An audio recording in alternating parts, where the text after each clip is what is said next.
സുവിശേഷം സംബന്ധിച്ചുള്ള ഈ ദേശം അത് കേട്ടിരിക്കേണ്ടതിൻ്റെ ആവശ്യകത, അതെങ്ങനെയൊക്കെ സമൂഹത്തെ രൂപാന്തരപ്പെടുത്തുന്നു എന്നും അതെങ്ങനെയൊക്കെ രാജ്യാന്തര തലങ്ങളിൽ ഇന്നുവരെയുള്ള ലോക ചരിത്രത്തിൽ ഫലപ്രദമായി എന്നും ഹ്രസ്വമായി ഒക്കെ ഒന്ന് വിശദീകരിക്കാനും ആഗ്രഹിക്കുകയാണ്. ആദ്യം തന്നെ പറയട്ടെ, സുവിശേഷത്തിന് രണ്ട് തലങ്ങളുണ്ട്. ഒന്നതിൻ്റെ സിദ്ധാന്തപരമായ കാര്യമാണ്. അതാണ് നമ്മൾ ബൈബിളിൽ വായിച്ച് മനസ്സിലാക്കുന്നതും കേൾക്കുന്നതും. കർത്താവായ യേശു എന്ന ദൈവപുത്രൻ ജഡത്തിൽ വെളിപ്പെട്ട് നമ്മുടെ രക്ഷകനായി ഭവിച്ചു എന്നുള്ള ആ ഹ്രസ്വമായ വാക്കുകൾ നമ്മൾ ഉദ്ധരിക്കുമ്പോൾ തന്നെ അതുതന്നെയാണ് അതിൻ്റെ ഐഡിയോളജി അല്ലെങ്കിൽ സിദ്ധാന്തം. അതിൻ്റെ പ്രായോഗികത ഞാനും നിങ്ങളും ഒക്കെയാണ്. നമ്മുടെ സാക്ഷ്യമാണ്, ജനങ്ങളിലേക്കുള്ള നമ്മളുടെ ഇറങ്ങിച്ചെല്ലലാണ്, സുവിശേഷം പറയാനുള്ള നമ്മുടെ വ്യഗ്രതയും സമർപ്പണവുമാണ്. ഇവയുടെ ഇമ്പാക്റ്റ് അഥവാ റിസൾട്ട് എന്ന് പറയുന്നത് ഒരു ജനതയുടെ വ്യക്തിപരമായ മോചനമാണ്. ഓരോ സമൂഹത്തിലെ ഓരോ അംഗങ്ങളുടെയും വ്യക്തിപരമായ മോചനമാണ്. ഞാനിത് ആമുഖം കുറിച്ചുകൊണ്ട് പറയാൻ ഇവിടെ നിൽക്കുമ്പോൾ അടുത്ത കാലത്തൊരു പ്രോഗ്രാമിന് എന്നെ ക്ഷണിച്ചു പോകാൻ സാധിച്ചില്ല. ഞാൻ മറ്റൊരു സ്ഥലത്തായതുകൊണ്ട്. മിഷണറിമാർ ഇന്ത്യയുടെ സംസ്കാരത്തെയും അതിൻ്റെ പൈതൃകത്തെയും ഒക്കെ നശിപ്പിച്ചു എന്നുള്ള ഒരു വിഷയത്തെപ്പറ്റി നമ്മുടെ സഹോദരന്മാർ തന്നെ നടത്തിയ ഒരു പ്രോഗ്രാമായിരുന്നു അത്. എൻ്റെ സുഹൃത്തുക്കളൊക്കെ അതിൽ പങ്കെടുത്തു.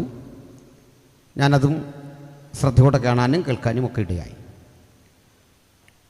അതിൽ ഇന്ത്യയുടെ സംസ്കാരത്തെ മെച്ചപ്പെടുത്തിയെടുത്തു എന്നൊരു വാദമാണ് ഉയർന്നതെങ്കിൽ എനിക്ക് കുറെ കൂടി വ്യത്യസ്ത അഭിപ്രായമുണ്ട്. ഇന്ത്യയുടെ സംസ്കാരം എന്ന് വിളിച്ചു പോന്നിരുന്ന, തെറ്റിദ്ധരിച്ചിരുന്ന ചിലതിനെയൊക്കെ മിഷണറിമാർ നശിപ്പിച്ചിട്ടുണ്ട് എന്നതാണൊരു സത്യം. അങ്ങനെയാണ് അതിൻ്റെ ശരി. ഞാനതിന് ഒരു ഉദാഹരണം പറയാം. വിദേശ രാജ്യങ്ങളിൽ, ക്രിസ്തീയ സാന്നിധ്യമുള്ള രാജ്യങ്ങളിൽ, ക്രിസ്തീയ രാജ്യം എന്നൊന്നില്ല, എന്നാൽ ക്രൈസ്തവർ കൂടുതലുള്ളതും ഭരണാധികാരികളൊക്കെ ക്രൈസ്തവ പേരുള്ളവരോ ഏതെങ്കിലും സഭകളിൽ പോകുന്നവരോ ആയിട്ടുള്ള ആളുകൾ ഭൂരിപക്ഷമുള്ള ഇടങ്ങൾ ഒരു ഉദാഹരണമായി പറയാം. ആ സ്ഥലങ്ങളുടെ പ്ലാനിങ് വളരെ ആകർഷണീയമാണ്. അതിലേറ്റവും വലുത് എങ്ങനെയാണ് അവർ അവരുടെ ജലാശയത്തെ സംരക്ഷിക്കുന്നത് എന്നതാണ്. ഒരു മനുഷ്യൻ ഒരു പാശ്ചാത്യ രാജ്യത്ത് ഒരു തോട് മലിനമാക്കി, അധികം ഒഴുക്കില്ലാത്ത വെള്ളമാണ്, കെട്ടിക്കിടക്കുന്ന ആ വെള്ളം നമ്മളാണെങ്കിൽ പിന്നെ ഒന്നും ചെയ്യില്ല. അതിലേക്ക് അയാൾ യൂറിൻ പാസ് ചെയ്യുകയാണ് ചെയ്തത്. തുറന്നു പറഞ്ഞാൽ അയാളെന്തോ സമനില തെറ്റിയാളോ ഒക്കെ ആയിട്ടാണ് ആ നാട്ടുകാർ കാണുന്നത്. ആ വെള്ളം മുഴുവൻ പമ്പിനടിച്ച് ശുദ്ധിയാക്കി ദിവസങ്ങൾ കൊണ്ട് അത് ഉപയോഗപ്രദമാക്കുന്ന ഒരു രീതി അവിടെ വന്നു. ആ നാട്ടിലെ ജനങ്ങൾക്കൊരു പ്രത്യേകതയുണ്ട്.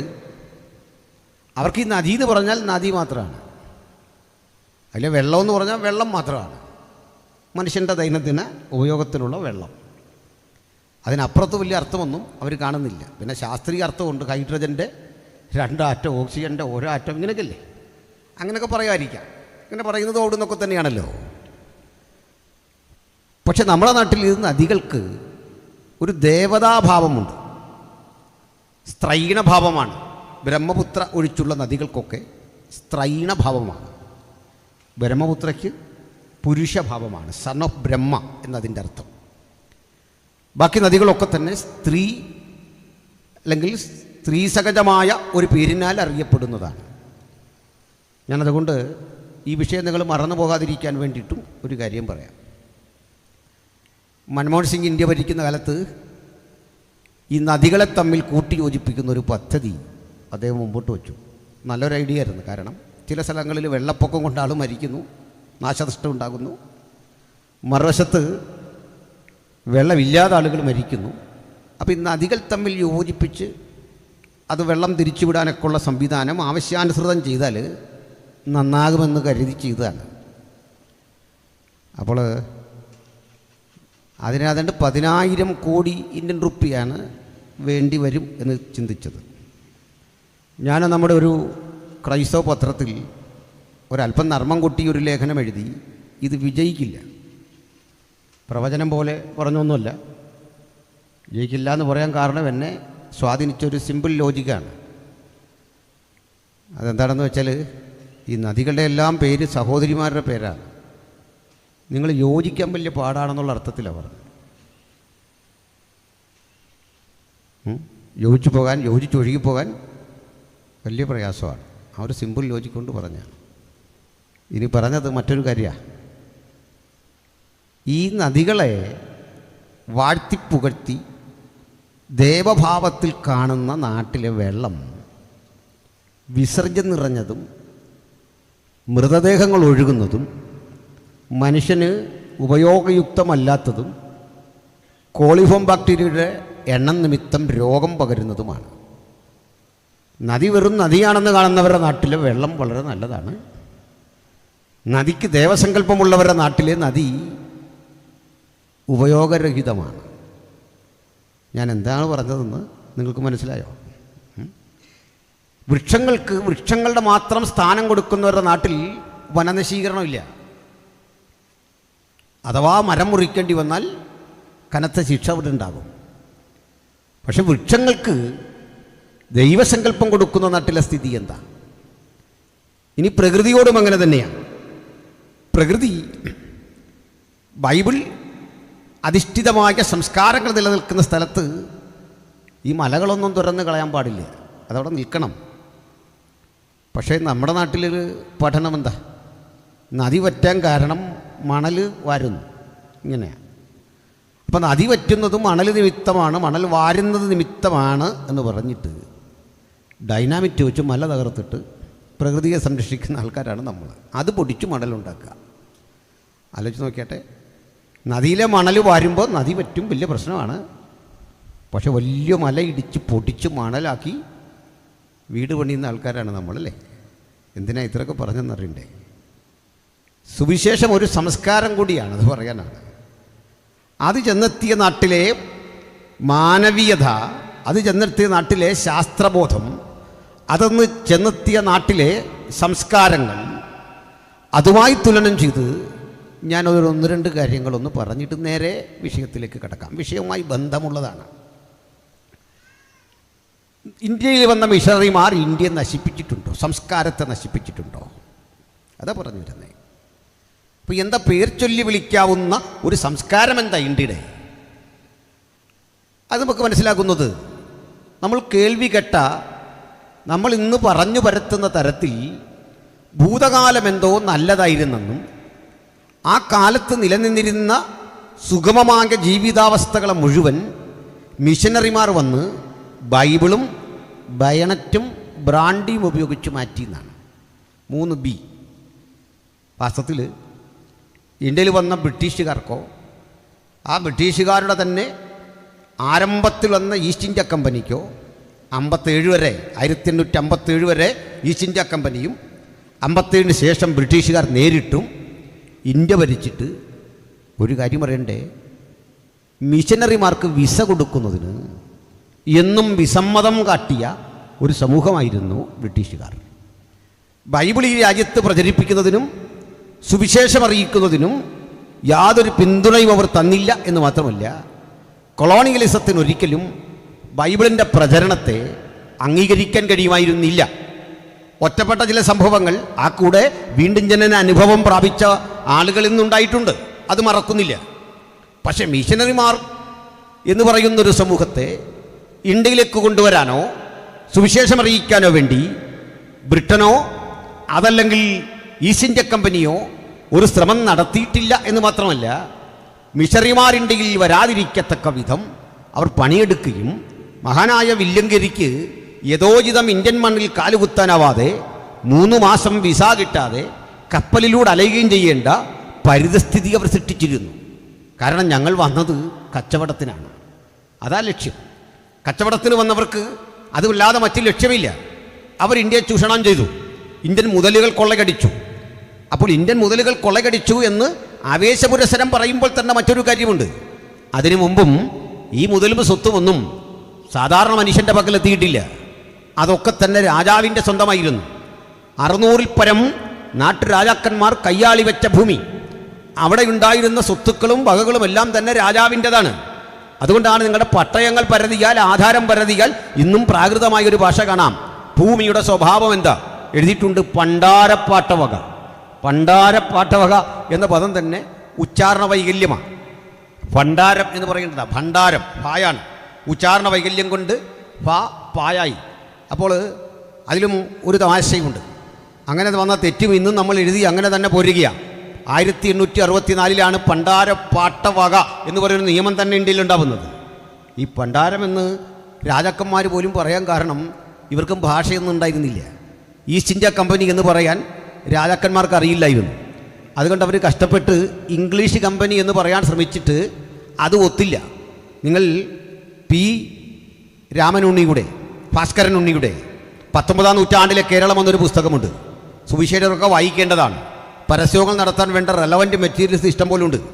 വില്യൻ ലോഗൻ്റെ മലബാർ മാനുവലുണ്ട്. ഇതൊക്കെ മാതൃഭൂമിയിൽ അവൈലബിളാണ്.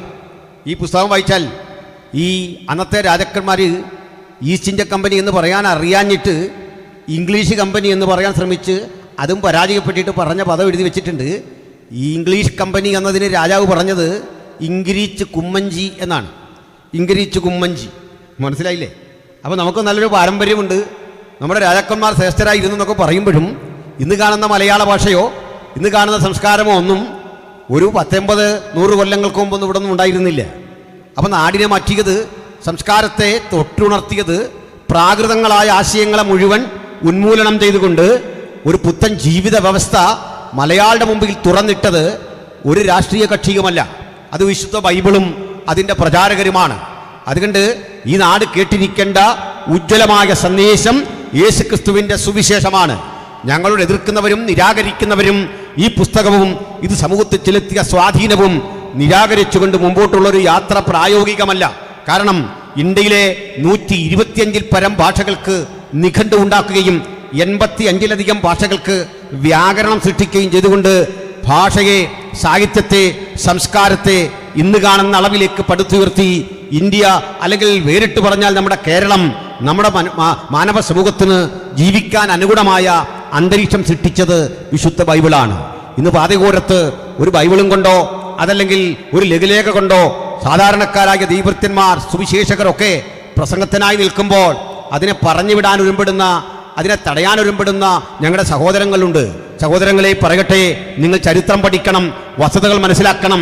നിങ്ങൾ ധരിച്ചിരിക്കുന്ന വസ്ത്രവും നിങ്ങൾ ഉപയോഗിച്ചുകൊണ്ടിരിക്കുന്ന വസ്തുതകളുമെല്ലാം തന്നെ പരോക്ഷമായോ പ്രത്യക്ഷമായോ ബൈബിളിനോടും അതിൻ്റെ സംസ്കാരത്തോടും കടപ്പെട്ടിരിക്കുന്നു. ആ സംസ്കാരമാണ് ഇന്ന് നിലനിൽക്കുന്നത്. നിങ്ങൾ കണ്ടിട്ടുണ്ട് ചാനലുകളിലെ ചർച്ചയ്ക്ക് വന്നിരിക്കുന്ന സുഹൃത്തുക്കൾ ഈ വിശുദ്ധ ബൈബിളും അത് കൊടുത്ത സംസ്കാരത്തെയും എതിർക്കുമ്പോൾ ഈ വന്നിരിക്കുന്ന ആളുകളൊന്നും തന്നെ ഇത്തരത്തിൽ ഷർട്ടിടാതെയോ അല്ലെങ്കിൽ ശരീരം മറച്ച ഒരു വസ്ത്രമില്ലാതെയോ അല്ല വന്നിരിക്കുന്നത്. നമുക്കെതിരെ പറയുമ്പോഴും ഓർക്കണം, ഇതൊക്കെ ഒരു പ്യൂരിറ്റൻ അല്ലെങ്കിൽ നമ്മളറിയുന്ന പാശ്ചാത്യ സംസ്കാരത്തിൽ നിന്നൊക്കെ രൂപപ്പെട്ട വിക്ടോറിയൻ കാല സംസ്കാരത്തിൻ്റെ ഒക്കെ സ്വാധീനത്താൽ രൂപപ്പെട്ടു വന്നതാണ്. എന്തിനാണ് ഇത്രയും പറഞ്ഞത്? നമ്മൾ വായിച്ച വചനവുമായും ഇതിന് ബന്ധമുണ്ട്. കാരണം റോമ് പണ്ട് എങ്ങനെയായിരുന്നു? അത് റോമാലേഖനമാണ്. റോമാലേഖനം എന്ന് കേൾക്കുമ്പോൾ നമ്മുടെ മനസ്സിലേക്ക് റോം എന്ന പദം രണ്ടാശയം തരും. ഒന്ന്, ഏതാണ്ട് 5000 മൈൽ നീളത്തിൽ 4000 മൈൽ വീതിയിൽ വിസ്തൃതമായി കിടന്നിരുന്ന റോമൻ സാമ്രാജ്യമുണ്ട്. അതിൻ്റെ ഒരു ക്യാപിറ്റൽ സിറ്റി ടൈബർ നദിയുടെ തീരത്തുണ്ടായിരുന്നു. അതിൻ്റെ പേര് city of Rome, Roman city. ആ റോമൻ സിറ്റിയിൽ നിലനിന്നിരുന്ന ഒരു സങ്കര സംസ്കാരം, വ്യത്യസ്തങ്ങളായ ഒരു കോസ്മോപൊളിറ്റൻ സംസ്കാരം, അവിടെ രൂപപ്പെട്ടു വന്ന സഭ, അവിടെയുള്ള ആളുകൾ, ഇവരെയെല്ലാം ഉദ്ദേശം വെച്ചുകൊണ്ട് ധനനായ പൗലോസ് ഒരു തടവറയിൽ കിടന്നുകൊണ്ട് തെർത്തോസ് എന്ന് പേരായ തൻ്റെ സുഹൃത്തിനെ കൊണ്ട് പറഞ്ഞ് എഴുതിക്കുന്ന ലേഖനമാണ് റോമാലേഖനം. വാക്കുകളും ആശയങ്ങളും ചിന്തകളും ആത്മപ്രേരിതമായി പൗലോസിൻ്റെതെങ്കിലും അത് പകർത്തി എഴുതാൻ വന്ന, ഡിക്റ്റേഷൻ ചെയ്ത് പൗലോസ് കൊടുക്കുമ്പോൾ കേട്ടെഴുതാൻ വന്ന ആള് തെർത്തോസ് എന്നറിയപ്പെടും എന്ന് 16-ാം അധ്യായത്തിൻ്റെ 22-ാമത് വചനത്തിൽ കാണുന്നു. ഈ തെർത്തോസ് 16 അധ്യായമുള്ള ഈ പുസ്തകം കേട്ടെഴുതാൻ വേണ്ടി പലയാവർത്തി ഇവിടെ വന്നെങ്കിലേ സാധിക്കൂ. കാരണം അന്ന് പാപ്പിറസോ അതല്ലെങ്കിൽ മൃഗത്തിൻ്റെ തോലോ ഉപയോഗിച്ച് എഴുതുന്ന പ്രാകൃതമായ ആ കാലത്ത് തടവുള്ളികളുടെ ആ തടവറയിൽ അതിൻ്റെ സൂക്ഷിപ്പുകാരുടെ അനുമതി വാങ്ങിക്കൊണ്ടും രാജ്യത്ത് നിലനിൽക്കുന്ന നിയമത്തെ ബഹുമാനിച്ചുകൊണ്ടുമൊക്കെ ഇത് ചെയ്യാൻ സാധിക്കുകയുള്ളൂ. കാരണം ഈ എഴുതുന്നതിൽ അല്പം രാഷ്ട്രവിരുദ്ധമായ കാര്യമുണ്ട്. രാഷ്ട്രവിരുദ്ധമായ കാര്യം ബൈബിളിൽ പലയിടത്ത് കാണാം. അന്നത്തെ രാഷ്ട്രത്തിൻ്റെ അതേ പൗലോസ് തന്നെ പറയുന്നുണ്ട്, രാജ്യ നിയമങ്ങൾക്ക് നിങ്ങൾ കീഴടങ്ങിയിരിക്കണം എന്ന് കാണുന്നുണ്ട്. രാജ്യ നിയമങ്ങൾക്ക് കീഴടങ്ങിയിരിക്കാൻ പറഞ്ഞ പൗലോസ് ചില രാജ്യ നിയമങ്ങൾ ലംഘിക്കുന്നുണ്ട്. എന്താണ് ആ രാജ്യ നിയമങ്ങളുടെ ലംഘനം? അതിൻ്റെ തനിമയുള്ള ഒരു ഉദാഹരണം ഏതാനും നാളുകൾക്കപ്പുറത്ത് നമ്മൾ കണ്ടു. ഒരു സൈനികൻ, വിശ്വാസിയായ ഒരു സൈനികൻ ഗുരുദ്വാരയിൽ, സിഖുകാരുടെ ഗുരുദ്വാരയിൽ ചെല്ലണം. അവിടെ ചില പൂജാതി കർമ്മങ്ങളിൽ സഹകരിക്കണം. അദ്ദേഹം അതിന് വശംവദനായില്ല. വശംവദനാകാതെ വന്നപ്പോൾ അദ്ദേഹത്തെ ജോലിയിൽ നിന്ന് പുറത്താക്കി. ഇതാ അവസാനം പരമോന്നത കോടതി ഉത്തരവിട്ടിരിക്കുന്നു, ആ മനുഷ്യനെ നീക്കണം. കാരണം അദ്ദേഹം അത് ചെയ്തേ പറ്റൂ. അവിടെ ഞാൻ ഒരു പോസ്റ്റ് ഇട്ടു, രാഷ്ട്രം പറഞ്ഞതിനെ ബഹുമാനിക്കുന്നു, ആദരിക്കുന്നു. കാരണം സുപ്രീം കോടതി വിധിച്ചാൽ അത് രാജ്യ നിയമമാണ്. ഹൈക്കോടതികളുടെയും സുപ്രീം കോടതികളുടെയും വിധിക്കൊരു പ്രത്യേകതയുണ്ട്. കേരള ഹൈക്കോടതി വിധിച്ചാൽ മതി, ഇന്ത്യ മുഴുവൻ അത് ബാധകമാണ്. മിസോറമിൽ ഒരു ഹൈക്കോടതി ഉണ്ടെങ്കിൽ ആ ഹൈക്കോടതി ഉത്തരവിട്ടാൽ ഈ നമ്മളിരിക്കുന്ന പുല്ലുകുത്തി വരെ അതിന് ബാധകമാണ്, അതിന് അധികാരമുണ്ട്. അത് നമ്മുടെ രാജ്യത്ത് നിൽക്കുന്ന ഭരണഘടന 370 മുതലുള്ള വകുപ്പുകൾ അനുസരിച്ചുകൊണ്ട് ഹൈക്കോടതിക്കും സുപ്രീം കോടതിക്കും ഇത്തരത്തിലുള്ള അധികാരങ്ങളുണ്ട്. അതുകൊണ്ട് ചിലർ ചോദിക്കാറുണ്ട്, ഈ മതപരിവർത്തന നിയമവുമായി ബന്ധപ്പെട്ട് ഒരു കോടതി കിട്ട നിയമം ഒരു കേസിൻ്റെ പേരിലല്ലേ? ഒരു കേസിൻ്റെ അല്ല, ഏത് കേസിൻ്റെ പേരിലാണെങ്കിലും ഹൈക്കോടതിയുടെയും സുപ്രീം കോടതിയുടെ നിയമം ഓട്ടോമാറ്റിക്കായിട്ട് ആ ലാൻഡിൻ്റെ റൂളായി മാറും. അങ്ങനെയെങ്കിൽ ഈ ഗുരുദ്വാരയിൽ പോകണം, അവിടെ ചെന്ന് പൂജാതി കർമ്മങ്ങൾ ചെയ്യണം എന്ന നിബന്ധന ഉണ്ടെങ്കിൽ ആ നിയമത്തെ ഞങ്ങൾ ബഹുമാനിക്കുന്നു. ആ നിയമത്തെയും അതിൻ്റെ സംഹിതകളെയും ഒക്കെ ബഹുമാനിക്കുന്നു. ആ ഉത്തരവിട്ട കോടതിയെ ബഹുമാനിക്കുന്നു. പക്ഷേ ഞങ്ങൾക്ക് ലംഘിക്കാതിരിക്കാൻ നിർവാഹമില്ല. അതിൻ്റെ പേരിൽ ജോലി പോകേണ്ടി വരുമ്പോൾ ഒരു വചനം നമ്മളെ ആശ്വസിപ്പിക്കും. സത്യം ചെയ്തിട്ട് ഛേദം വന്നാലും മാറാത്തവൻ. ചിലതരം നഷ്ടങ്ങൾ വരുന്ന ഒരു മാർഗമാണിത്. എന്തൊക്കെയോ ലാഭം നേടാൻ കഴിയുമെന്ന ചിന്തയോടെയും ലാഭം വാഗ്ദാനം ചെയ്തുകൊണ്ടും സുവിശേഷം പ്രസംഗിക്കുന്ന ആളുകളുണ്ട്. ഞങ്ങൾ അരക്കിട്ട് ഉറപ്പിച്ച് പറയുന്നു, അങ്ങനെയല്ല. അനുദിന ജീവിതത്തിന് വേണ്ടതെല്ലാം ദൈവം തരുമെന്നുള്ളൊരു സത്യമാണെങ്കിലും ഭൗതികമായ ചില വാഗ്ദത്തങ്ങളെക്കാൾ അപ്പുറത്ത് സുവിശേഷത്തിന് വേണ്ടി നിവരെ നിൽക്കുന്നവർക്ക് സന്തോഷപൂർവ്വമായി ചില അപമാനങ്ങളെ സഹിക്കാൻ, ചില അപഹാരങ്ങളെ സഹിക്കാനുള്ള വരം കൂടി തരുന്ന ഒരു സംഹിതയാണ് ഈ സുവിശേഷം. ആ ഉറപ്പുള്ളവർക്ക് മാത്രമേ യേശുവിനെ ആത്മാഭിമാനത്തോടെ അനുധാവനം ചെയ്യാൻ സാധിക്കൂ, അനുഗമിക്കാൻ സാധിക്കൂ. അങ്ങനെ നഷ്ടം സഹിക്കേണ്ടി വന്ന ആ മുൻ സൈനികന്, ആ പേര് തന്നെ പറയട്ടെ, നമ്മുടെ രാജ്യം ഇനി എങ്ങോട്ട് പോകുന്നു എന്നുള്ളതിൻ്റെ ചില ദിശാസൂചികയാണ് ഇപ്പോൾ കേൾക്കുന്ന ഇത്തരം ഉത്തരവുകൾ. ഇതാ ധനനായ പൗലോസും നമ്മോട് പറഞ്ഞു, രാജ്യത്തെ ബഹുമാനിക്കണം, ഭരണാധികാരികളെ ബഹുമാനിക്കണം, രാജ്യ നിയമങ്ങളെ ബഹുമാനിക്കണമെന്ന് മാത്രമല്ല അതിന് കീഴടങ്ങിയിരിക്കണം. റെഡിയാണ്. പക്ഷേ അന്ന് റോമിലൊരു നിയമമുണ്ട്. നിങ്ങൾ രണ്ടുപേർ കണ്ട് അഭിവാദ്യമർപ്പിച്ചാൽ, നിങ്ങളൊരു കത്തെഴുതിയാൽ, നിങ്ങളൊരു പ്രസംഗം പറഞ്ഞാൽ അത് തുടങ്ങുന്നതും തീരുന്നതും രാജ്യം ഭരിക്കുന്ന ചക്രവർത്തിയെ പ്രകീർത്തിച്ചുകൊണ്ടായിരിക്കണം. എന്ന് വെച്ചാൽ നമ്മുടെ കർത്താവും രക്ഷിതാവുമായിരിക്കുന്ന റോമാ കൈസറുടെ നാമത്തിൽ നിനക്ക് വന്ദനം എന്ന് പറഞ്ഞുകൊണ്ട് തുടങ്ങണം. ഞങ്ങൾ ഈ രാജ്യത്തെ, ലോകത്തേത് രാജ്യത്തെയും അവിടുത്തെ ഭരണാധികളെയും ബഹുമാനിക്കുന്നു, ആദരിക്കുന്നു, അംഗീകരിക്കുന്നു. പക്ഷെ ആരാധിക്കാൻ തയ്യാറില്ല. ആ നിശ്ചയദാർഢ്യത്തിന്റെ പേരാണ് സുവിശേഷം. ഒരു രക്ഷകൻ എന്ന് മാത്രം ഉലകത്തോട് എന്നുമെന്നും പറയാൻ വിളിക്കപ്പെട്ട ആ സമൂഹത്തിന്റെ ധാർമ്മികത, ആ ഉത്തരവാദിത്വം ഉയർത്തിപ്പിടിച്ചുകൊണ്ട് ഞാനും നിങ്ങളും വിശ്വസിക്കുന്ന സുവിശേഷത്തിന്റെ തനിമയാർന്ന, കലർപ്പില്ലാത്ത ആ സ്വഭാവത്തിന്റെ സവിശേഷത ഉലകത്തോട് വിളിച്ചു പറയാം. മറ്റൊരുവരിലും രക്ഷയില്ല. നാം രക്ഷിക്കപ്പെടുവാൻ ആകാശത്തിന് കീഴിൽ മനുഷ്യരുടെ ഇടയിൽ നൽകപ്പെട്ട ഒരേ ഒരു നാമം നമ്മുടെ കർത്താവായ യേശുക്രിസ്തുവിന്റെ നാമം. ഞാൻ ഉയർത്തപ്പെട്ടാൽ സകലരും എങ്കിലേക്ക് ആകർഷിക്കപ്പെടുമെന്നരുളിയ ധന്യനായ യേശുക്രിസ്തുവിനെ ഉയർത്തുന്നതാണ് സുവിശേഷം. ആ യേശുക്രിസ്തുവിനെ ഉയർത്തുവാൻ കിട്ടുന്ന ഏതൊരു അവസരം, അത് പാട്ടാകട്ടെ, പ്രസംഗമാകട്ടെ, ലഘുലേഖ വിതരണമാകട്ടെ, ജീവിതത്തിന്റെ ഏത് ഘട്ടത്തിലും എനിക്ക് യേശുവിനെ ഉയർത്തണം, എനിക്ക് യേശുവിനെ പ്രകീർത്തിക്കണം. ആ യേശുവിനെ പ്രകീർത്തിക്കുവാൻ നിയോഗിതരായിരിക്കുന്ന നമ്മളെ സംബന്ധിച്ചിടത്തോളം കൈസറെ ബഹുമാനിക്കും, ഭരണകൂടത്തെ ബഹുമാനിക്കും, വേണ്ടി വന്നാൽ കൈസർക്ക് വേണ്ടിയും മരിക്കാൻ തയ്യാറുള്ള ഒരു ജനതയാണ് നമ്മൾ രാജ്യസ്നേഹികളാണ്. ഈ രാജ്യത്തിന് വേണ്ടി മരിക്കാനും തയ്യാറുള്ളവരാ. ബാക്കി ഇതെല്ലാം ബഹുമാനിക്കുമ്പോഴും ഒരു കാര്യം പറയാം, ആരാധനക്ക് യോഗ്യൻ ഒരുവൻ മാത്രം. ഈ കരങ്ങൾ, ഈ ഹൃദയം, ഈ മനസ്സ് ആരാധന രൂപേണ മുഴങ്കാലുകൾ മടങ്ങുമെങ്കിൽ അത് ഒരുവന്റെ മുമ്പിൽ മാത്രം. പ്രപഞ്ച സിട്ടാവിന്റെ, ഉലകനാഥന്റെ, സകലത്തിനും കാരണഭൂതനായ ആ ദൈവം മുമ്പാകെ മാത്രം മുഴങ്ങുന്ന മടങ്കാലുകളാണ് ഇത് എന്ന ചിന്തയോടുകൂടി നമുക്കിന്നും ആ ദൈവസന്നിധിയിൽ ആരാധന പുരസരം കടന്നു വരാം. അതുകൊണ്ടേ അത് ചില നഷ്ടങ്ങളുണ്ടെങ്കിലും അതൊന്നും വലിയ നഷ്ടമൊന്നുമല്ല എന്ന് ജീവിതം കൊണ്ട് മനസ്സിലാകും. ഹല്ലേലൂയ. കർത്താവിനെ അറിഞ്ഞതിൻ്റെ പേരിൽ ചില നഷ്ടങ്ങളൊക്കെ ജീവിതത്തിൽ വരാം. ആ നഷ്ടങ്ങളൊന്നും ഗൗരവമായിട്ട് എടുക്കണ്ട. ആ വിഷയത്തിലൊക്കെ വരുന്നത് റോമിൽ അങ്ങനെ നിയമം നിലനിൽക്കുന്ന കാലത്ത് റോമാലേഖനമല്ല സകല ലേഖനം എഴുതുമ്പോൾ ഇങ്ങനെ ചെയ്യണം. പൗലോസ് ഇങ്ങനെ ചെയ്തോ? അപ്പോസ്തലന്മാരാരെങ്കിലും ചെയ്തോ? അതിൻ്റെ അർത്ഥം എന്താ? ചിലതരം നിയമങ്ങൾക്ക് ഞങ്ങൾ വഴങ്ങില്ല, സാധിക്കില്ല. അത് ധിക്കാരമൊന്നുമില്ല, അത് നമ്മൾ പണ്ടേ തുടങ്ങിയതാണ്. നെബൂഖദ്നേസർ രാജാവേ ഇക്കാര്യത്തിൽ കോംപ്രമൈസ് ഇല്ല. അപ്പോഴും ഞങ്ങൾ വിളിക്കുന്ന തിരുമനസ്സേ എന്നാണ് അല്ലേ? തിരുമനസ്സേ, അങ്ങനെ വിളിക്കൂ, ആദരിക്കും, ബഹുമാനിക്കും, ഒരു തടസ്സവും ഇല്ല. പക്ഷേ ഞങ്ങൾ വഴങ്ങാത്ത ചില കാര്യമുണ്ട്. ഈ കാര്യത്തിൽ പ്രതിവാദത്തിനൊന്നും ഞങ്ങൾ നിൽക്കുന്നില്ല. ഒറ്റ കാര്യം, ഞങ്ങളെ സൃഷ്ടിക്കുക, ഞങ്ങളെ നിയമിച്ചാക്കിയ ഒരു ദൈവം രക്ഷിച്ചാലും രക്ഷിച്ചില്ലെങ്കിലും. നമ്മൾ ചിലരൊക്കെ തിരുത്തിയിട്ട് പറയാറുണ്ട്, രക്ഷിച്ചാലേ നിൽക്കൂ, യഹോവ റാഫ. അങ്ങനെയാണെങ്കിൽ നമുക്ക് നോക്കാം, നമ്മളൊക്കെ പാടുന്നു കേട്ടോ, പാട്ടുകാരെ പറ്റിയില്ല കേട്ടോ, അവരല്ലല്ലോ പാട്ടെഴുതുന്നല്ലേ. അങ്ങനെയാണെങ്കിൽ ഞാൻ നിൽക്കും, അല്ലെ ഞാൻ എൻ്റെ വഴിക്ക് പോകുന്ന. അങ്ങനെയല്ല, രക്ഷിച്ചാലും രക്ഷിച്ചില്ലെങ്കിലും. ഈ നിശ്ചയദാർഢ്യം എത്ര ദൈവമക്കൾക്കുണ്ട്. രോഗശാന്തി കിട്ടിയാലും ഇല്ലെങ്കിലും, കടഭാരം മാറിയാലും ഇല്ലെങ്കിലും, കഷ്ടപ്പാട് മാറിയാലും ഇല്ലെങ്കിലും, ജീവിതത്തിൽ എന്തെല്ലാം പ്രശ്നങ്ങൾ ഉണ്ടായാലും ഇല്ലെങ്കിലും, ഞങ്ങളെ രക്ഷിച്ച ഒരു ദൈവമുണ്ടെന്ന ചിന്തയിൽ അവനെ മാത്രമേ ഞങ്ങൾ ആരാധിക്കൂ. അവിടുത്തെ മുമ്പാകെ മാത്രമേ മുഴങ്കാലുകൾ മടങ്ങൂ. ഈ വലിയ ബോധം, ഈ വലിയ ഉത്തരവാദിത്വം നമ്മുടെ എല്ലാം ഉള്ളിൽ ജനിക്കണം. Praise the Lord, hallelujah. അപ്പോൾ ഈ ലേഖനമൊക്കെ തുടങ്ങുമ്പോൾ ഇത് വന്നിരുന്ന ഈ തെർത്തോസ് പകർത്തി എഴുതുന്നത് ഇതിങ്ങോട്ട് കേൾക്കുമ്പോൾ പൗലോസിന് ഇങ്ങനെ പറഞ്ഞു വിട്ടാൽ മതി. നമ്മൾ അത് ഓർക്കണം. എപ്പോഴും നമ്മൾ ശ്രദ്ധിച്ചിട്ടുണ്ടോ? ഈ പൗലോസ് അവിടെ കിടന്നങ്ങ് ആജ്ഞയാണ്, നീ അത് അവിടെ കൊണ്ടു കൊടുക്കണം, ലവോദിക്കയിലേക്ക് പോകണം.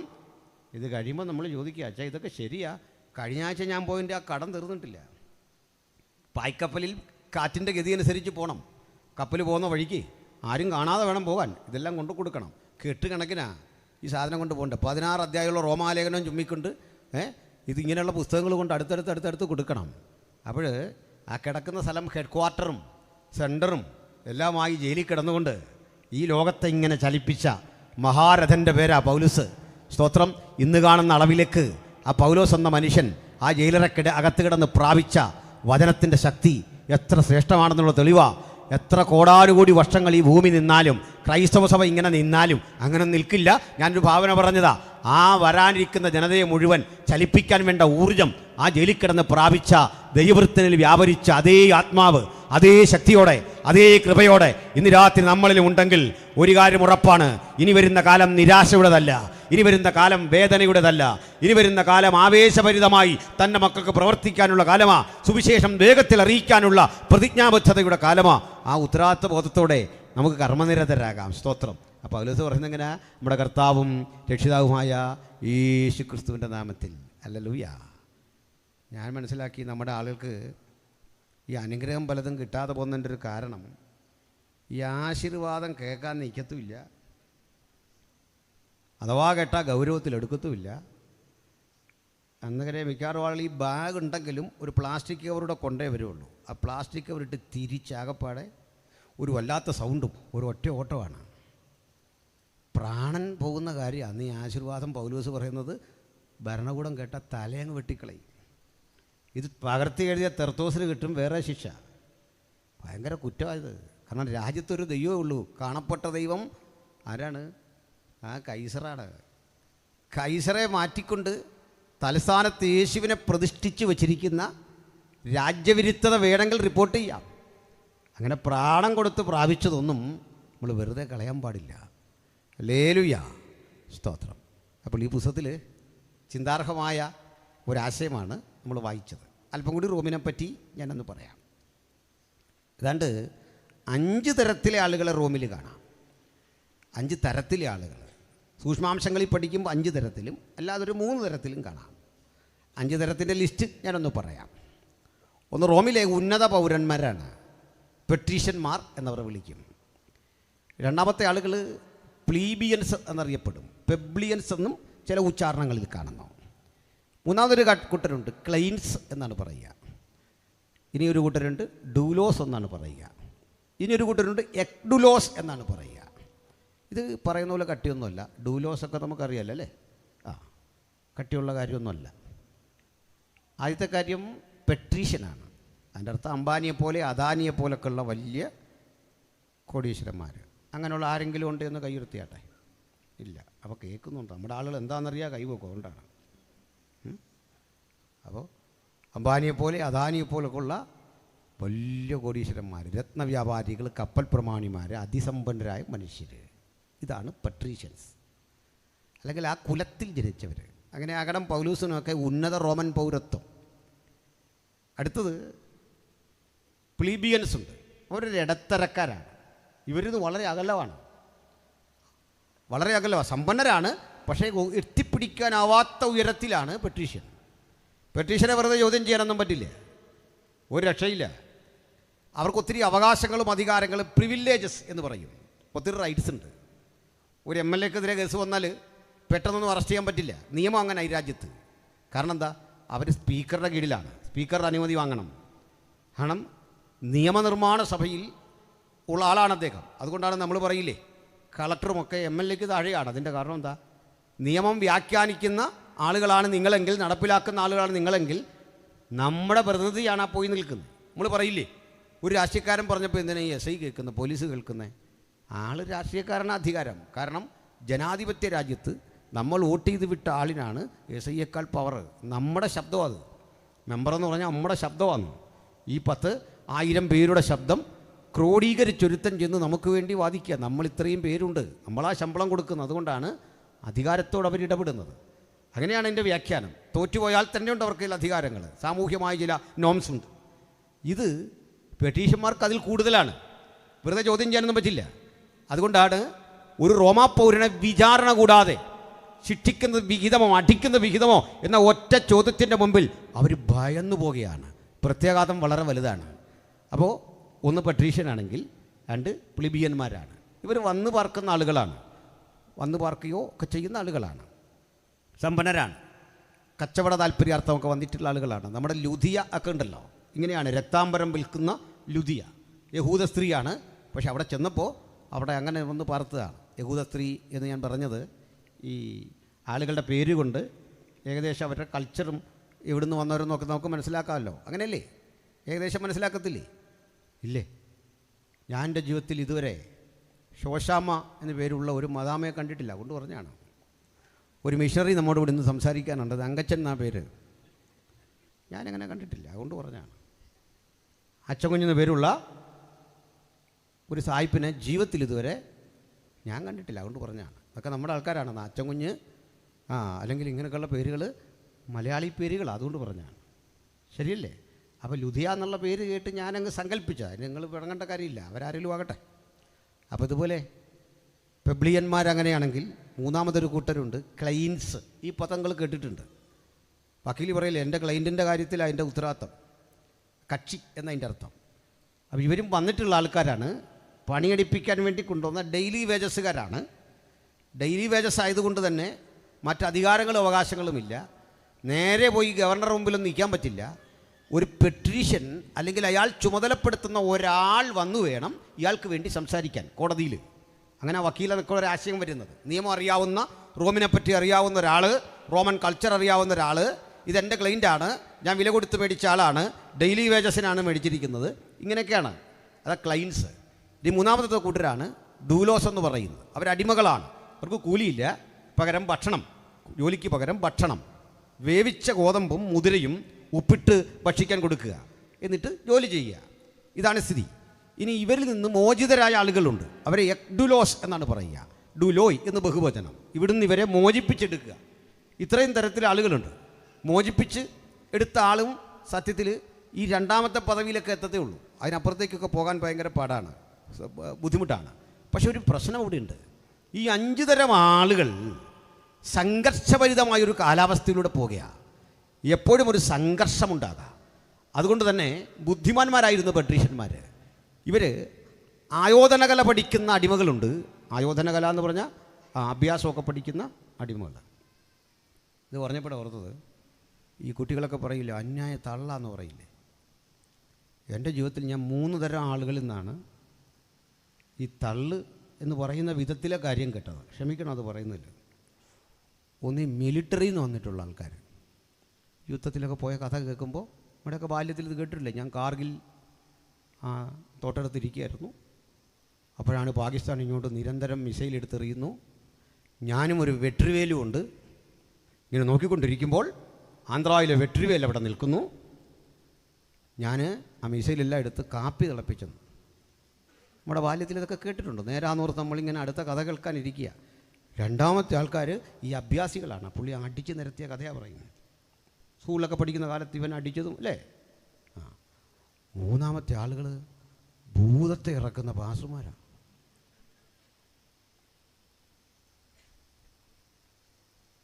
ഏഴ് ദിവസം കേരളത്തിലെ കെടികെട്ടിയ പല പ്രവാചകന്മാരിവിടെ വന്നു, ഭൂതം പോയില്ല. ഏഴാം ദിവസം ഈ ഏഴയും പൂഴിയും ചാരവുമായ പാവപ്പെട്ട ഞാൻ. ഇതുകൊണ്ട് പറഞ്ഞ ഓർത്തപ്പോൾ നമ്മുടെ ഒരു അവസ്ഥ പറഞ്ഞാണ്. ഇതൊക്കെ ഭൂമിയുള്ള കാലത്തോളം തുടരും, പോട്ടെ. അതുകൊണ്ട് ഇവിടെ ഉണ്ടായിരുന്നു ഇത്തരം അടിമകൾ. ഇവർ ആയോധന കല വിദഗ്ധരായിരുന്നു. പക്ഷെ ആർക്കിട്ട് തല്ലണമെന്നൊന്നും അറിയില്ല. ഇന്നും അങ്ങനെയാണ്. ഒരു ഗുണ്ടയ്ക്ക് എന്തിനാ തല്ലുന്നൊരു പിടിയില്ല. അവന് ഈ ഫോട്ടോ കൊടുക്കുക, നമ്പർ കൊടുക്കുക, ആളിൻ്റെ ലക്ഷണം പറയുക, അവിടെ ചൊല്ലുക. ഈ തല്ലുമെല്ലാം കഴിഞ്ഞ് നമ്മൾ ചോദിക്കുക, ചേട്ടാ എന്താ വിഷയം? അതറിയത്തില്ല, ഒരു പിടിയില്ല. ഇവന് വൈരാഗ്യമൊന്നുമില്ല നമ്മളോട്, പ്രത്യേകിച്ച് ഒരു വൈരാഗ്യവുമില്ല, ഒരു വിഷയമില്ല. സുവിശേഷ യോഗം കലക്കാനൊക്കെ വരുന്ന ആൾക്കാരെ കണ്ടിട്ടില്ലേ? ഇവർ വൈരാഗ്യത്തിന് വരുന്നതല്ല. ഇങ്ങനെ നിൽക്കുമ്പോൾ ആരെങ്കിലും ഒരു ചായയൊക്കെ മേടിച്ച് കൊടുത്തിട്ട് അവൻ ആദ്യം കുടിക്കേണ്ട സാധനം കുടിച്ചിട്ടാണ് നിൽക്കുന്നത്. കുടിച്ചിട്ട് ഇവനോട് പറയും നീ അധികം ഇങ്ങനെ ചെയ്യും. പിന്നെ പരിശോധിച്ചു. അതുകൊണ്ടാണ് നമ്മളും ഇത് ഇതൊക്കെ കാണുന്ന ആൾക്കാരല്ലേ, അതുകൊണ്ട് നമ്മൾ മൈൻഡ് ചെയ്യാൻ നിൽക്കുന്നത് എന്തുണ്ടാ, ഇവനങ്ങ് പൊക്കോളും. അവന് നമ്മോട് വൈരാഗ്യമൊന്നുമില്ല, ഒരു പിണക്കവും ഉണ്ടായിട്ടല്ല.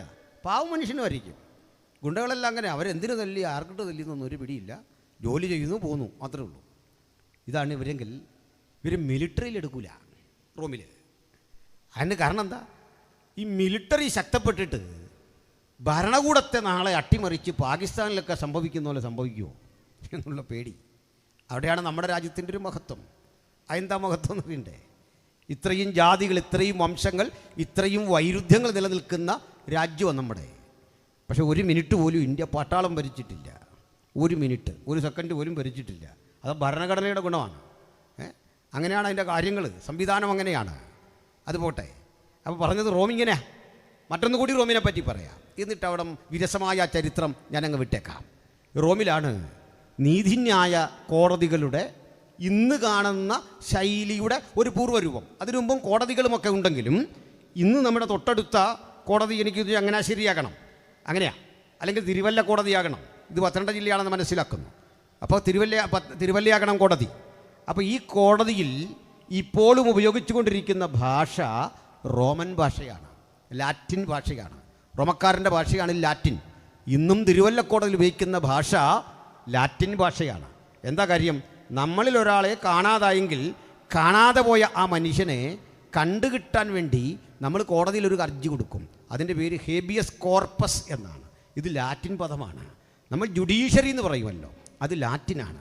കോടതിക്കൊരു രീതിയുണ്ട്, കോടതിക്കൊരു സ്ലോഗൻ പോലെ അതിൻ്റെ സിഗ്നേച്ചർ എന്ന് പറയാവുന്ന വേർഡുണ്ട്. അതെന്താ പറയണ്ടേ? ഓടി ആർട്ടം പാർട്ടം. അതിൻ്റെ അർത്ഥം രണ്ട് സൈഡും കേൾക്കണം. പാതി പറയുന്നതും പ്രതി പറയുന്നതും കേൾക്കണം. ഇങ്ങനെ ഒരാളൂടെ ഉണ്ട്, അത് ദൈവമാണ് അല്ലേ? രണ്ട് സൈഡും കേൾക്കും.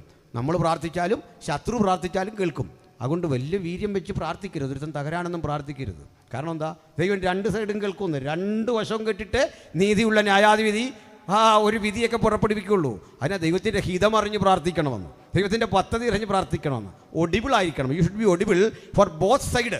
രണ്ട് സൈഡും കേൾക്കണമെന്ന്, രണ്ട് വശവും കേൾക്കണം. ചില ആളുകൾ അങ്ങനെ ആദ്യം ചെന്ന് പറയുന്ന ആൾ പറയുന്നത് കേൾക്കും. അതതിൻ്റെ ഒരു വശം. ദോഷം അവിടെയാണ് സംഭവിക്കുന്നത്. ഇതെല്ലാം ഉണ്ടായത് റോമിൽ നിന്നാണ്. അപ്പോൾ ജുഡീഷ്യറി, വാറണ്ട്, ഇന്ന് കേൾക്കുന്ന ആ പദങ്ങളെല്ലാം തന്നെ വന്നത് റോമിൽ നിന്നാണ്. അപ്പോൾ ഇങ്ങനെയുള്ള റോം നോക്കണം, ചക്രവർത്തിയാണ് ഭരിക്കുന്നതെങ്കിലും ഇങ്ങനെയൊക്കെ കുറേ നന്മകൾ ആ നാട്ടിലുണ്ടായിരുന്നു.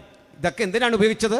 ഈ അപ്പാർത്തീഡുകൾ ഉപയോഗിച്ചുകൊണ്ട് ജനത്തെ ഭിന്നിപ്പിച്ച് ഭരിക്കുന്നൊരു കാലത്ത് പൊട്ടാനിരിക്കുന്ന ഒരു അഗ്നിപർവ്വതം പോലെ മനുഷ്യൻ്റെ ഹൃദയത്തിൽ എപ്പോഴും തിരിച്ചടിക്കാനുള്ള ഒരു ത്വരയും ഒരു പ്രവണതയും കിടക്കുമ്പോൾ ഇതിനെ ശമിപ്പിക്കാൻ വേണ്ടി അവർ ചെയ്തുകൊണ്ടിരുന്ന ചില കലാപരിപാടികളുണ്ട്. അതിലൊന്നാണ് മൃഗയുദ്ധം. എന്താ മൃഗയുദ്ധം എന്നറിയണ്ടേ? രണ്ട് പരിശീലനം സിദ്ധിച്ച മൃഗങ്ങളെ കൊണ്ടു നിർത്തുക. പരിശീലനം സിദ്ധിച്ച ധാരാളം മൃഗങ്ങളെ കൊണ്ടു നിർത്തിയിട്ട് അതിൻ്റെ മുമ്പിൽ ഒരു മനുഷ്യനെ നിർത്തി അതിനോട് ഏറ്റുമുട്ടാൻ പ്രേരിപ്പിക്കുക. ചില ഘട്ടങ്ങളിൽ കരുത്തരായ ചില മനുഷ്യർ ഇത്തരം കാളക്കുറ്റന്മാരെ നിലത്തടിക്കുന്ന രീതി കണ്ടിട്ടുണ്ട്. അങ്ങനെ ആയോധന കല പഠിച്ച ആളുകൾ ഈ കാളയുടെയും മറ്റും കൊമ്പുകളിൽ പിടിച്ച് തിരിച്ച് ഏതെങ്കിലും രൂപത്തിൽ കാളയെ മലർത്തിയടിച്ചാൽ അവനെ എക്ഡുലോയ്, അതായത് അടിമത്തം വിമോചിക്കപ്പെട്ടവൻ എന്ന് പ്രഖ്യാപിക്കുകയും അവനിനി അടിമയല്ല, അവന് ധാരാളം പണം കൊടുക്കും.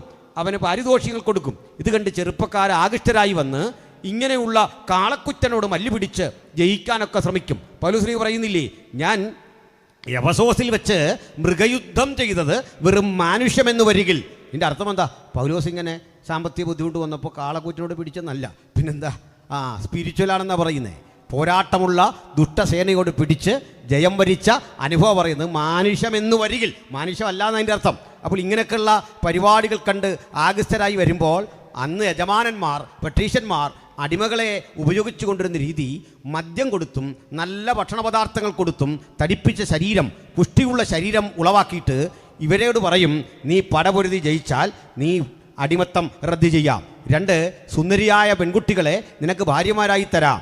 ഇങ്ങനെയൊക്കെ പറഞ്ഞ് ധാരാളം കള്ള് കൊടുത്ത് മദ്യം കൊടുത്ത് അവിടെ നിന്ന് കിട്ടാവുന്ന മയക്കുമരുന്നുകൾ കൊടുത്ത് ചെറുപ്പക്കാരിലെല്ലാം ലക്ഷ്യബോധമില്ലാത്ത ഒരു ജീവിത ബോധം അങ്ങനെ അങ്കുരിച്ചു. ഈ ഒരു പരിസ്ഥിതിയും കൂടുതൽ കലാപകലുഷിതമായി. കാരണം അടിമകൾ ധാരാളമാണ്, അറിവില്ല, വിവേകമില്ല. അറിവും വിവേകവും ഇല്ലാത്ത ആളുകൾ മദ്യം കൂടി കഴിക്കുന്നു, മയക്കുമരുന്ന് കഴിക്കുന്നു. ഇങ്ങനെ വരുന്ന ഘട്ടത്തിൽ ഇവർ വയലൻ്റായി യജമാനന്മാർ പ്രതീക്ഷിച്ചതിൻ്റെ വിപരീത ദിശയിൽ പ്രവർത്തിക്കാൻ തുടങ്ങി. എന്താണ്? തരം കിട്ടുമ്പോഴൊക്കെ യജമാന സ്ത്രീകളെ ഉപദ്രവിക്കുക, അവരുടെ കുടിലുകൾ അവരുടെ വീടുകൾ നശിപ്പിക്കുക, കന്നുകാലികളെ പിടിച്ച് ഭക്ഷിക്കുക. ഇങ്ങനെ ക്രൂരന്മാരായി തീർന്നു. മദ്യം കൂടുതൽ കിട്ടാനുള്ള ആ സിൻഡ്രോംസ്, വിത്ഡ്രോവൽ സിൻഡ്രോംസ് നമ്മൾ പറയില്ലേ, മദ്യം നിർത്തിക്കഴിഞ്ഞവൻ്റെ ബുദ്ധിമുട്ട്, ഇതെന്നും പ്രശ്നകലുഷിതമാണ്. ഇത് തീർക്കാൻ പറ്റുന്നില്ല. മാറി മാറി ഓരോ തരം പ്രവണതകൾ അവർക്കിടയിൽ സംഭവിക്കുമ്പോൾ ഒന്നുകൂടിയുണ്ട്, ഇവർക്കിടയിൽ ഇങ്ങനെ രൂപപ്പെട്ടു വരുന്ന വിമത ശബ്ദങ്ങളെ, ഒറ്റപ്പെട്ട വിപ്ലവങ്ങളെ അടിച്ചമർത്താൻ വേണ്ടി അവർ ആവിഷ്കരിച്ച പദ്ധതിയ വാസ്തവത്തിൽ ക്രൂശ് മരണം. കാരണം വിപ്ലവകാരികളെ ക്രൂശിൽ തറച്ച് കൊന്നാൽ, അതും പെരുവഴിയോരത്ത് കൊന്നാൽ, ഇത് കണ്ടുവരുന്ന പിന്നീടുള്ള മനുഷ്യർക്ക് ഇങ്ങനെയുള്ള സംഘടനകളിൽ പ്രവർത്തിക്കാനോ തീവ്രവാദികളാകാനോ കഴിയില്ല. ഗൾഫ് രാജ്യങ്ങളിലൊക്കെ ശിക്ഷ പൊതുസ്ഥലത്താക്കുന്നത് പോലെ ആളുകളെ വഴിയരികിൽ ക്രൂശിക്കണം. അപ്പോൾ ഒരു കാര്യം പിടികിട്ടില്ലേ, ആരെയാണ് ക്രൂശിക്കുന്നതെന്ന്?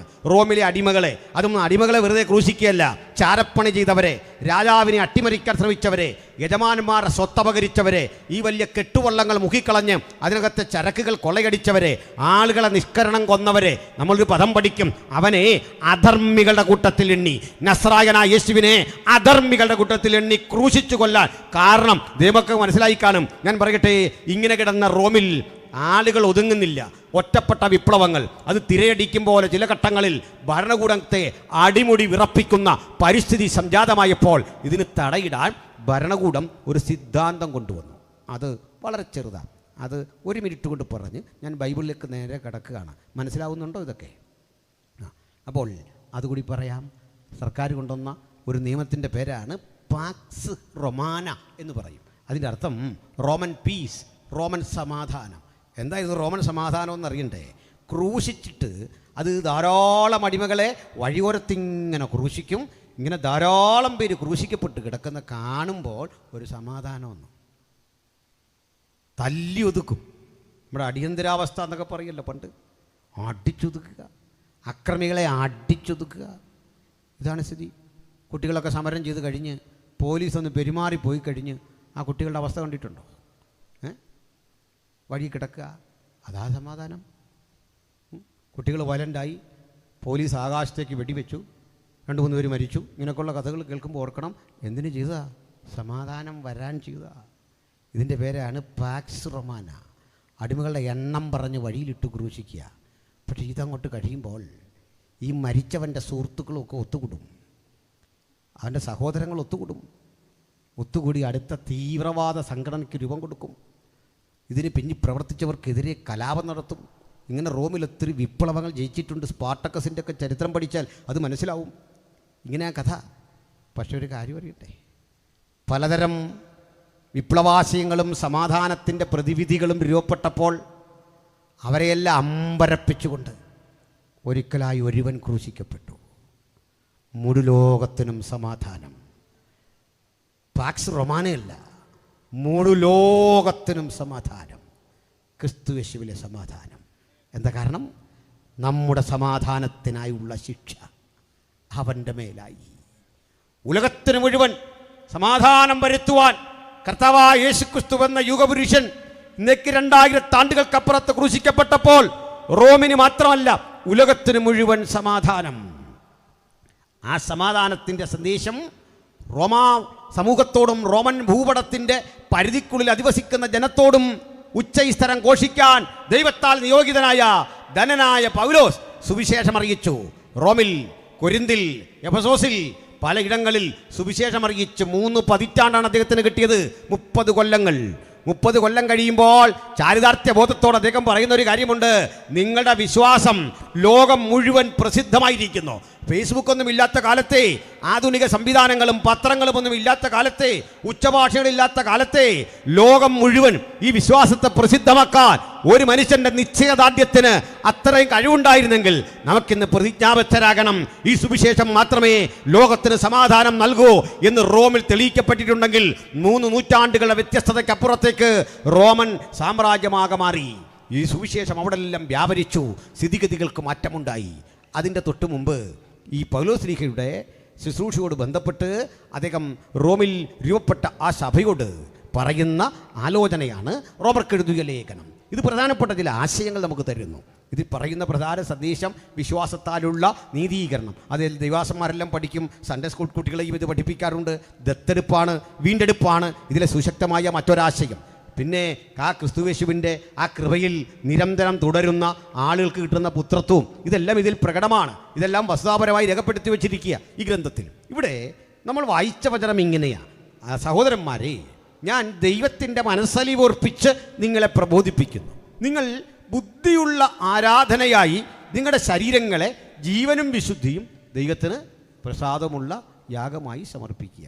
താഴോട്ടുള്ള വാക്യങ്ങളും നമുക്ക് ഇതിൻ്റെ ചേർത്ത് തന്നെ പറയേണ്ടതാണ്. സമയപരിധി കൊണ്ട് ഞാൻ അങ്ങോട്ട് പോകുന്നില്ല. അതുകൊണ്ട് ആദ്യം ഈ വചനമൊന്ന് ശരിയായ വിധത്തിൽ പരിശോധിക്കാം. സഹോദരന്മാരെ, ദൈവത്തിൻ്റെ മനസ്സലിവോർപ്പിച്ചു. അപ്പോൾ സുവിശേഷ വ്യാപനത്തിൻ്റെ മീഡിയ അല്ലെങ്കിൽ അതിൻ്റെ പ്രചോദനം, അതിൻ്റെ റീസൺ മേഴ്സി ഓഫ് ഗോഡ്, ദൈവത്തിൻ്റെ കൃപയാണ്. എസൻഷ്യലായൊരു വേടാത്. ഭക്തരെ സംബന്ധിച്ചിടത്തോളം, സകല മനുഷ്യരെ സംബന്ധിച്ചിടത്തോളവും സുശക്തമായൊരു പദമാണ് ദൈവത്തിൻ്റെ കൃപ. ആ പദമാണ് സുവിശേഷം നമുക്ക് പ്രോമിസ് ചെയ്തത്. ആ കൃപയാലത്രേ വിശ്വാസം മൂലം നിങ്ങൾ രക്ഷിക്കപ്പെട്ടിരിക്കുന്നത്. കൃപയെന്ന് പറഞ്ഞാൽ എന്താ? അനർഹമായൊരു പദവിയാണ്, അനർഹമായതൊന്നാണ്. അതുകൊണ്ട് അനർഹമായ അളവിൽ നമ്മോട് ദൈവം കാട്ടിയ ഔദാര്യമുണ്ടല്ലോ, ആ ഔദാര്യത്താൽ ദൈവത്തിൻ്റെ കൃപയാൽ ഞാനൊരു കാര്യം നിങ്ങളെ ഒന്ന് ഓർമ്മപ്പെടുത്താം. എന്താണ് ആ കാര്യം? ദൈവത്തിൻ്റെ മനസ്സുറപ്പിച്ച് നിങ്ങളെ പ്രബോധിപ്പിക്കുന്നത്, ഞാൻ നിങ്ങളെ എക്സോർട്ട് ചെയ്യുന്നത്, ഞാൻ നിങ്ങൾക്ക് തരുന്നൊരു ടീച്ചിങ്. അതെന്താണ്? നിങ്ങൾ ബുദ്ധിയുള്ള ആരാധനയായി. ഈ 2 പദങ്ങൾ നമ്മൾ പലരും ധരിച്ചു വച്ചിരിക്കുന്ന അല്പം വിഭിന്നമാണ്. ഒന്നാമതായി, ഇത് നമ്മുടെ സൺഡേയിലോ അതല്ലെങ്കിൽ മറ്റു ഘട്ടങ്ങളിലോ നടക്കുന്ന ഒരു ആരാധനയെക്കുറിച്ചല്ല. കാരണം അതിന് ഉപയോഗിക്കേണ്ട പദം പ്രോസ്കുനിയ ആണ്, ആരാധന. ഇത് മറ്റൊരു പദമാണ്. ഞാൻ അങ്ങനെ കഠിനമായൊരു പദത്തിൻ്റെ വിശദീകരണത്തിനൊന്നും പോകുന്നില്ല. മറിച്ച് ഇതെന്താണെന്ന് ഞാൻ പറയാം. ഇതൊരു ലൈഫ് സ്റ്റൈലാണ്. ഒന്നുകൂടി പറഞ്ഞാൽ, ഷാരോൻ്റെ ഒരു CEMൻ്റെ പ്രോഗ്രാമിന് ഞാൻ 3-4 വർഷങ്ങൾക്ക് മുമ്പ് പോയി. അപ്പോൾ ഈ പ്രാർത്ഥനയെ പറ്റിയൊക്കെ ഉള്ളൊരു ക്ലാസ് ഇങ്ങനെ എടുക്കുകയാണ്. സത്യത്തിൽ ഈ പ്രാർത്ഥനയെപ്പറ്റി ഒരു ക്ലാസ് എടുക്കാൻ വേണ്ട അറിവും പ്രാപ്തിയോ ഒന്നും എനിക്കില്ല. കാരണം ഞാനൊരു പ്രയർ വാരിയറൊന്നുമല്ല. അങ്ങനെയാണ്. അപ്പോൾ ഞാനത് ആദ്യമേ പറഞ്ഞു. അപ്പോൾ ആ കൂടെ ഈ പ്രാർത്ഥിക്കുന്ന ആളുകൾ ചില ശൈലികൾ മാറ്റി, സൗണ്ടൊക്കെ മാറ്റി ഈ പ്രാർത്ഥിക്കുന്ന പോലെ പ്രാർത്ഥിക്കുമ്പോൾ ചെയ്യുമല്ലോ. സാധാരണ സംഭാഷണം വിട്ട് പ്രാർത്ഥിക്കുമല്ലോ, തൊണ്ടയൊക്കെ ഒന്ന് ഇടറി അർത്താവേ ഇങ്ങനെയൊക്കെ ആക്കുമല്ലോ. സാധാരണ സംഭാഷണത്തിൽ അതില്ല അല്ലേ? നമ്മളൊക്കെ വിളിക്കുന്ന സാധാരണ. അപ്പോൾ ഇതിനൊരു പഞ്ച് വരാൻ വേണ്ടി നമ്മളൊക്കെ എന്ത് ചെയ്യും അറിയില്ല. കരം പ്രയോഗിക്കേണ്ടത് അധികരം, മൃദു പ്രയോഗിക്കേണ്ടത് കോശം, കോശം പ്രയോഗിക്കേണ്ടത് അനുനാസികം. അത് ഇവർക്കറിയാം കൂടുതലായിട്ടല്ലേ. അനുനാസികം മൂക്കിൻ്റെ സഹായത്താൽ അല്ലേ? പാട്ടൊക്കെ നല്ല, പക്ഷേ മൂക്കുകൊണ്ട് പാടിക്കഴിഞ്ഞാൽ അനുനാസികം. അക്ഷരങ്ങൾക്കിങ്ങനെ വർഗീകരണമുണ്ട്. ക, ച, ട, ത, പ. അതാണ് കരം. അധികരമാണ് ഇക്ക, ഇച്ച, ഇട്ട. രണ്ടാമത്തെ ലൈനിൽ വരുന്നതാണ് അധികരം എന്ന് പറയും. കട്ടികൂടും. അപ്പോൾ ഈ കരം പ്രയോഗിക്കേണ്ടത് അധികരം പ്രയോഗിച്ചാൽ കേൾക്കാനൊരു രസമുണ്ട്, പ്രസംഗത്തിനൊക്കെ ഒരു ഉണർവും ഒക്കെ ഉണ്ട് അല്ലേ? സത്യമാണത്. അപ്പോൾ ഞാനിതൊക്കെ ഇങ്ങനെ പറഞ്ഞപ്പോൾ ഒരാൾക്ക് ഇഷ്ടപ്പെട്ടില്ല. അയാൾ ചൂടായി.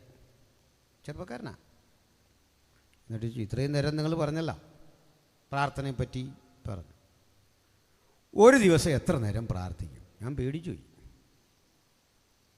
അതിൻ്റെ ഒരു കാരണം, ഈ മൊത്തം മനുഷ്യരെ ആകത്തുകയിൽ പരിശോധിച്ചാൽ അതിൽ ഏറ്റവും കുറച്ച് പ്രാർത്ഥിക്കുന്നത് ഉപദേശിമാരാണ്. എല്ലാവരും അല്ല കേട്ടോ, കൃപയുള്ളവരുണ്ട്. അതിൽ കുറച്ച് പ്രാർത്ഥിക്കുന്ന കൺവെൻഷൻ പ്രസംഗരാണ്. അതുകൊണ്ടാണ് പറഞ്ഞത്. അപ്പം അതിന് പല ന്യായീകരണമുണ്ട്. എനിക്ക് അവിടെ ആയിരുന്നു, ഇന്നലെ എനിക്ക് ഇവിടെ ആയിരുന്നു, കഴിഞ്ഞ ദിവസം ഞാൻ രാത്രി വെളുപ്പിനെ വന്നതേ ഉള്ളൂ. ഇതൊക്കെ ഉണ്ട്, സത്യം അത്. ഞാൻ വീട്ടിൽ നിന്ന് ഇറങ്ങിയിട്ട് ഇത്ര ദിവസമായി, ഇങ്ങനെയൊക്കെ നമ്മൾ പറയും. അപ്പോൾ ഞാൻ പേടിച്ചു പോയി.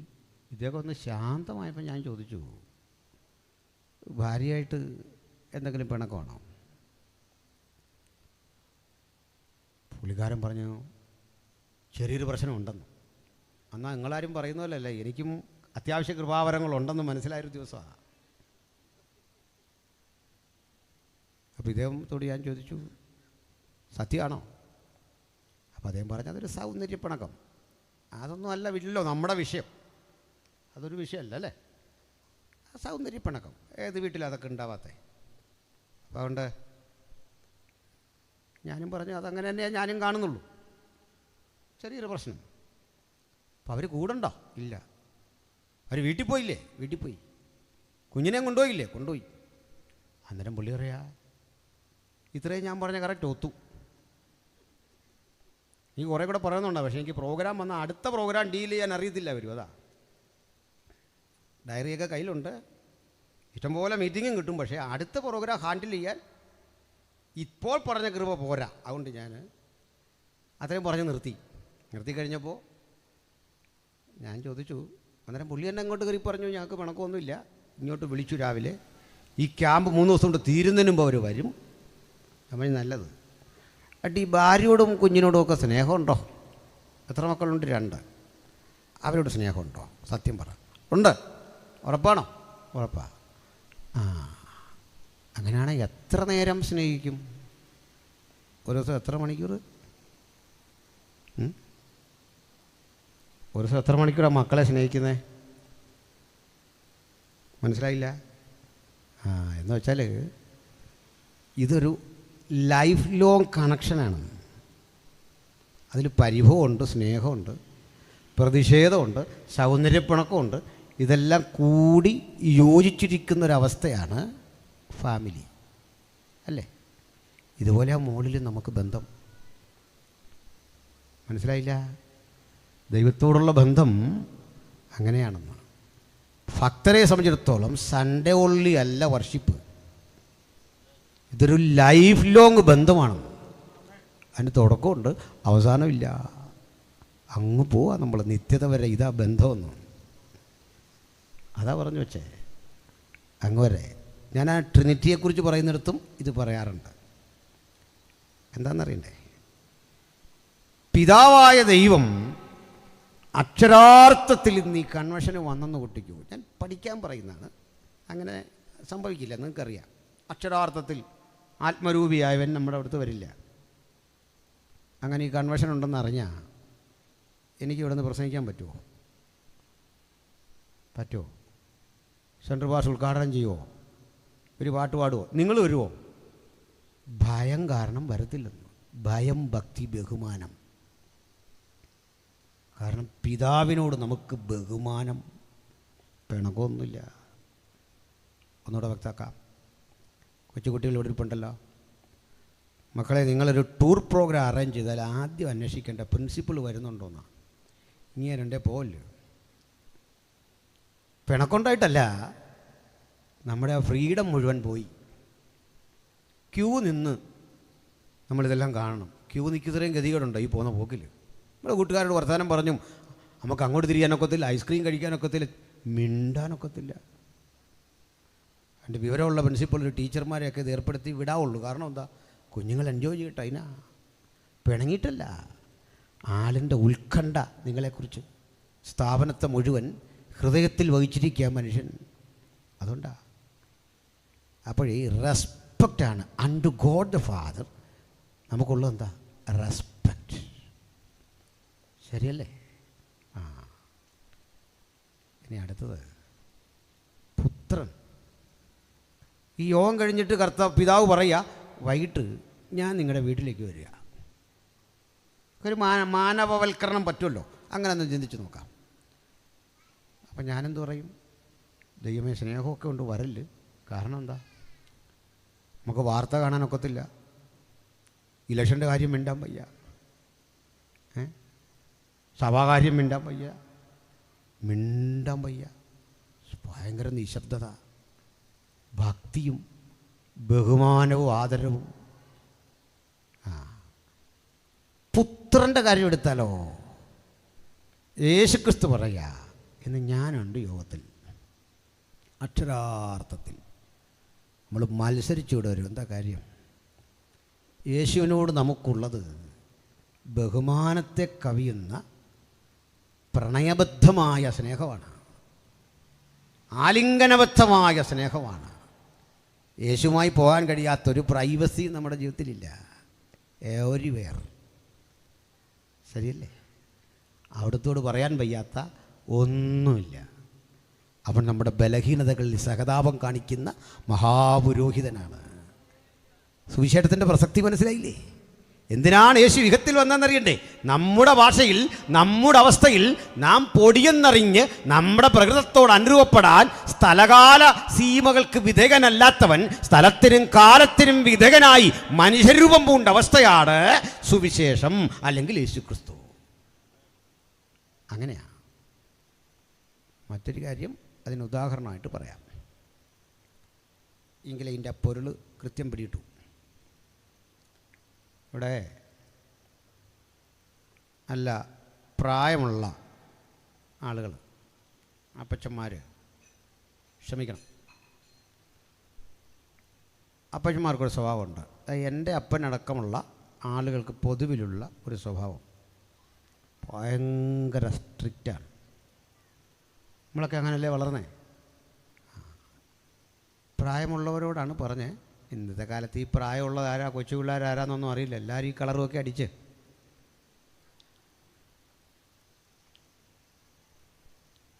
ഈ കളറടിക്കുന്നത് ഒരു തെറ്റല്ല, അത് ഞാൻ ബൈബിളിൽ നിന്ന് കണ്ടുപിടിച്ചു. ഗോൾഡി സാറേ, പൗലോസ് ഡൈ ചെയ്യുമായിരുന്നു എൻ്റെ ഒരു കണ്ടെത്തൽ. I die every day. ക്വാളിറ്റിയുള്ള സാധനമൊന്നും അവിടെ കിട്ടാത്തതുകൊണ്ട് ഐ ഡൈ എവരി ഡേ. അതാ ഇംഗ്ലീഷ് ബൈബിളൊക്കെ ഉള്ളതുകൊണ്ടൊരു ഗുണം. അത് ഞങ്ങൾ ഈ ഡിബേറ്റൊക്കെ നടത്തുമ്പോൾ ആളുകൾ കൈ കിട്ടാതെ വരുമ്പോൾ നേരെ പറയും ആ ഭാഷയിൽ എങ്ങനെയാണെന്ന് പറഞ്ഞ് പോവും. അങ്ങനെയാണ്. അപ്പോൾ എന്ന് പറഞ്ഞ പോലെ അപ്പോൾ ചുരുക്കത്തിൽ പ്രായമുള്ള ആളുകൾക്ക് ഒരു പ്രശ്നമുണ്ട്, ഭയങ്കര സ്ട്രിക്റ്റ്. അതിൽ ഈ അപ്പന്മാരാണെങ്കിൽ മിണ്ടത്ത് പോലുമില്ല. നമ്മുടെ പാപ്പ, ഇപ്പോഴത്തെ പിള്ളേരൊക്കെ ഭാഗ്യവാന്മാരാ. പഴയ നമ്മുടെ അപ്പൻ എന്തൊരു മോശടനാണ്. പാസുമാരാണെങ്കിൽ പറയണ്ട,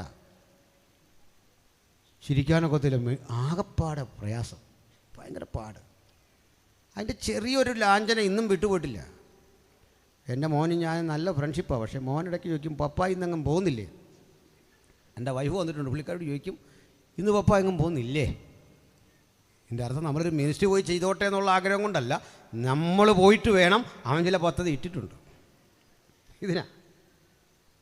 അല്ല, പിണക്കൊന്നും ഉണ്ടായിട്ടല്ല. ഏതാണ്ടൊരു അസൗകര്യം ഈ അപ്പനുള്ളിടത്ത് ജീവിക്കാൻ, ഏതാണ്ടൊരു ബുദ്ധിമുട്ട്. ശരിയല്ലേ? തന്നെയല്ലേ അന്നത്തെ അപ്പന്മാരുടെ രീതി? പൊതുസ്ഥലത്തിട്ട് നമ്മളെ തല്ലുക. പന്ത് കളിച്ചതിൻ്റെ പേരില്ല. പന്ത് കളിച്ചില്ല, ഇങ്ങനെ നിന്നാൽ മതി, നോക്കി നിന്നാൽ മതി, അതിന് തല്ലുക. ഞാൻ 5 പേരുടെ ഇളയതാണ്. മൂത്ത ജ്യേഷ്ഠനുണ്ട്, പുള്ളിക്കാരൻ എന്തെങ്കിലും മേടിക്കാൻ അങ്ങോട്ട് വിടും. ഇപ്പോൾ പണ്ടത്തെ കാലത്ത് ഒരു വണ്ടിച്ചക്രം ഉണ്ടാകും, മതി അന്ന്. ഇത് ഇങ്ങനെ അടിച്ചുകൊണ്ട് അങ്ങോട്ട് അഡ്ജസ്റ്റ് ചെയ്ത ഈ മണ്ണെണ്ണപ്പാട്ടേക്കായിട്ട് ഓടുന്നു, ഇങ്ങനെ അടിച്ചു പോവും. ഇത് കൺട്രോൾ ചെയ്യണം. ഇതിനാണ് ബ്രേക്കും ആക്സിലേറ്ററും എല്ലാം ആയിട്ട് നമ്മുടെ കയ്യിൽ ഈ വടിയാണ്. ഇപ്പുറത്ത് മണ്ണെണ്ണപ്പാട്ടാണ്, ഇതുമായിട്ടായി പോകണ്ടേ. നമ്മൾ അങ്ങോട്ട് ചെല്ലുമ്പോൾ അച്ഛൻ ഇങ്ങോട്ട് വരും. ഇതെന്തിനാന്ന് ചോദിക്കുകയില്ല, ഓർഡറാന്ന് തിരിച്ച്. ഇത് മറുപടി കേൾക്കാനും നിൽക്കുകയില്ല, അതിനുള്ള നേരെ ഓർക്കില്ല. ഇവരെ ചിന്ത ഇതുവഴിയൊന്നും ഇവൻ വരാൻ അർഹതപ്പെട്ട ഒരാളെ അല്ല. കാരണം ബ്രിട്ടീഷുകാർ പോയെന്ന് പറഞ്ഞാലും ഇവനിതിലൊന്നും പോകണ്ട. ഇങ്ങനത്തെ ഒരു കാലമുണ്ട്. ഇപ്പോൾ പി ടി എക്ക് അമ്മ വന്ന ഒരു തരം മയമുണ്ട്. അപ്പനാ വരുന്നതെന്ന് അറിഞ്ഞാൽ പഴയ PTA പോകുന്ന അച്ഛന്മാരെല്ലാം എന്താ പറയുന്നത്, നമ്മളിനി എന്തോ പഠിച്ചെന്ന് പറഞ്ഞു. ഞാനൊക്കെ ഒരു ശരാശരി പഠിക്കുന്ന ആളായിരുന്നു. എന്നാൽ സ്കൂളിൽ വന്നിട്ട് പറയും നല്ല തല്ല് കൊടുത്തേക്കണം. അതാ രസം. മറ്റൊന്ന്, ഞാനൊരു ഗ്രാമീണ കർഷകൻ്റെ മകനാണ്. അത് പറയാൻ ബുദ്ധിമുട്ടൊന്നുമില്ല. ഈ ജോലി ചെയ്യുന്ന സ്ഥലത്ത് നിന്ന് ഈ വാഴക്കറ പുരണ്ട ഉടുപ്പൊക്കെ ഇട്ട് അത്യാവശ്യം ഒരു കുറിയാണ്ടൊക്കെ ദേഹത്തിട്ട് നേരെ ഇഞ്ഞ് വരും പ്രോഗ്രസ് കാർഡിൽ ഒപ്പിടാൻ. അത് വിട്ടിട്ട് പോവും. അപ്പോൾ നമ്മൾ പ്രതീക്ഷിച്ചു വന്ന നമ്മുടെ സംസ്കാരമെന്ന് നമ്മൾ കരുതിയ പലതിനെയും തച്ചുടച്ചുകൊണ്ട് നമ്മുടെ ആത്മാഭിമാനത്തെ മുഴുവൻ തകർത്തുകൊണ്ടാണ് അപ്പൻ്റെ വരവ് സംഭാഷണം. വേറെ സങ്കടം കേട്ടോ, നമ്മുടെ കാലിൽ സാറ് തല്ലി 2 പാടുണ്ടെന്ന് വിചാരിച്ചു. അപ്പന് ഭയങ്കര സന്തോഷം. ഇന്നൊക്കെയാണെങ്കിൽ അകത്ത് പോകും ടീച്ചർ. വൈകിട്ട് FIR കാണാൻ ടീച്ചർ കൊച്ചിനെ തല്ലി. നമ്മളെയൊക്കെ കാലത്താണെങ്കിൽ എത്ര അകത്ത് പോയേനെ. നമ്മുടെ വീട്ടിൽ നിന്ന് ഭയങ്കര ആഘോഷം, ഒരാൾ പോലും സപ്പോർട്ടില്ല. ഇങ്ങനെയൊക്കെ നമ്മൾ വന്നേ. ഇത്ര സ്ട്രിക്റ്റായി അപ്പൻ. ശരിയല്ലേ? ആട്ടെ, ഇങ്ങനെയുള്ള അപ്പന്മാരാ 99% അല്ലേ? ആട്ടെ, അന്നത്തെ കാലത്ത് അപ്പനോട് വിരോധം നമുക്ക് തോന്നിയിട്ടില്ലേ? യൂങ് പറയുന്നത് ഒരു മനുഷ്യൻ്റെ ജീവകാലത്ത് ഒരിക്കലെങ്കിലും അപ്പനെ കൊല്ലാൻ തോന്നുമെന്നാണ് രീതി കണ്ടു കഴിഞ്ഞാൽ. അതിനെന്തോ ആകട്ടെ, പക്ഷെ തിരിഞ്ഞിരുന്ന് 45, 50, 60 വയസ്സ് 70 വയസ്സൊക്കെ ഉള്ള നമ്മൾ തിരിഞ്ഞ് അപ്പനെപ്പറ്റി ഇപ്പോൾ ചിന്തിക്കുമ്പോൾ എന്തെങ്കിലും ഒരു പക മനസ്സിലുണ്ടോ? ഒരു വിരോധമുണ്ടോ? ഇല്ല. തല്ലിയതിൽ, വഴക്ക് പറഞ്ഞതിൽ ഇല്ല. വീട്ടിൽ ഫോട്ടോ ഉണ്ടേ സൂട്ടിട്ടിരിക്കുന്ന അപ്പൻ്റെ, വീട്ടിൽ ചിത്രമുണ്ടേ ഒരുങ്ങി സുമുഖനായി നിൽക്കുന്ന അപ്പൻ, അപ്പുറത്തിരിക്കുന്ന അമ്മ. അതല്ലല്ലോ ശരിക്കുള്ള അപ്പനും അമ്മയും. അമ്മയുടെ ചിത്രം, അപ്പൻ്റെ ശരിക്കുള്ള ചിത്രം എന്നറിയണ്ടേ? മുമ്പ് പറഞ്ഞ വാഴക്കറ പുരണ്ട ഉടുപ്പ് അത് ഊരിക്കൊണ്ട് എവിടെങ്കിലും ഇട്ടിട്ട് മധുരമിടാതൊരു കട്ടൻ കാപ്പിയൊക്കെ കുടിച്ച് നമ്മെ വളർത്താൻ വേണ്ടി പണിയെടുത്ത അപ്പൻ്റെ ഫോട്ടോ നമ്മുടെ ഒന്നും കയ്യിലില്ല. മനസ്സിലായില്ലേ? 3-4 കിലോമീറ്റർ അല്ലെങ്കിൽ അങ്ങ് അറബി ദേശത്തെ ഒട്ടകത്തിൻ്റെ ചവിട്ട്. ഇപ്പോഴൊക്കെ പ്രൊഫഷണൽ എഡ്യൂക്കേഷൻ വന്ന ശേഷമാണ് നമുക്ക് സമ്പദ്സ്ഥിതി മാറിയത്. ഒട്ടകത്തിൻ്റെ ചവിട്ടും അറബിയുടെ തെറിയൊക്കെ കേട്ട് തല്ലി കിട്ടി. അതൊന്നും ഒരു മനുഷ്യനെയും അറിയിക്കാതെ നമ്മെ സുന്ദരനാക്കാൻ, സുമുഖനാക്കാൻ പാടുപെട്ട അപ്പനുണ്ടല്ലേ? അങ്ങനല്ലേ? അങ്ങനെയെങ്കിൽ ഈ അപ്പൻ അന്നാ കാട്ടിയ സ്ട്രിക്റ്റില്ലേ, അല്ലെങ്കിൽ അന്ന് കാട്ടിയ കാർക്കശ്യ ബുദ്ധി കൊണ്ടാണ് നമ്മളിപ്പോൾ ഇവിടെ ഇരിക്കുന്നത്. മനസ്സിലായില്ലേ? അത് സമ്മതിക്കാൻ മടിയാ? അതേന്ന് കാശ് തന്നതിനേക്കാൾ, അപ്പൻ ഭക്ഷണം തന്നതിനേക്കാൾ വിലപിടിപ്പുള്ളതാ അപ്പൻ പറഞ്ഞു തന്ന ഈ ശാസന ഉപദേശവും നമ്മളെല്ലാം സ്വാധീനിച്ചിട്ടുണ്ട്. സ്തോത്രം, ഹല്ലേലൂയ. മറുവശം പറഞ്ഞ് ഇങ്ങനെ തീർക്കട്ടെ. ഈ അപ്പൻ്റെ സ്നേഹം അറിയുന്ന എപ്പോഴാണെന്ന് അറിയണ്ടേ? നിങ്ങൾ ജയിച്ചാലൊന്നും അപ്പന് വലിയ ആകാംക്ഷയില്ലെന്ന്. അപ്പോൾ SLC പാസ്സായി, കൊള്ളാം, ഇത്രേ ഉള്ളൂ. അമ്മയ്ക്കാണെ ചാട്ടം, സന്തോഷം, ഇതെല്ലാം ഉണ്ട്. കോളേജിൽ പോവാ, അപ്പന് വലിയ ആട്ടമൊന്നുമില്ല. പക്ഷെ നിങ്ങളേ ഹയർ സ്റ്റഡിയൊക്കെ നടത്താൻ പോകുമ്പോൾ ഫ്ലൈറ്റിലൊന്നും അല്ലല്ലോ പണ്ടത്തെ കാലം. നമ്മൾ തിരുവല്ലയിൽ ചെന്നു, റെയിൽവേ സ്റ്റേഷനിൽ ഓരോരുത്തരായി കയറുന്ന കൂടെ ലാസ്റ്റ് കെട്ടിപ്പിടർന്ന് അനുജനെ ചേട്ടനെ എല്ലാം കണ്ട് യാത്ര പറയുക നമ്മളെ. അമ്മ കരയുമ്പോൾ അപ്പൻ പറയും, കരഞ്ഞൊന്നും അവനെ യാത്ര അയക്കരുത്, അവൻ ദൂരോട്ടൊന്നും അല്ലല്ലോ പോകുന്നേ, നല്ല കാര്യത്തിനല്ലേ, കരയാതെ ധൈര്യമായിട്ട് നിൽക്കും. ഒക്കെ ശരിയാണെങ്കിൽ ഈ അപ്പൻ ആരാണെന്ന് അറിയണമെങ്കിൽ ഈ ട്രെയിൻ ചലിച്ചങ്ങോട്ട് തുടങ്ങുമ്പോൾ അതിലൊന്ന് ചുമ്മാ ഒന്ന് നോക്കണം അപ്പനെ. ആരും കാണാതെ ഒരു തുള്ളി കണ്ണീര്. നീ എന്ന് വണ്ടി കയറിയോ അന്ന് മുതൽ അപ്പൻ്റെ ഈ കണ്ണീര് വറ്റിയിട്ടില്ല. ഓരോ വൈകുന്നേരവും അപ്പൻ കാത്തിരിപ്പുണ്ട്. നീയാണോ വരുന്നത്.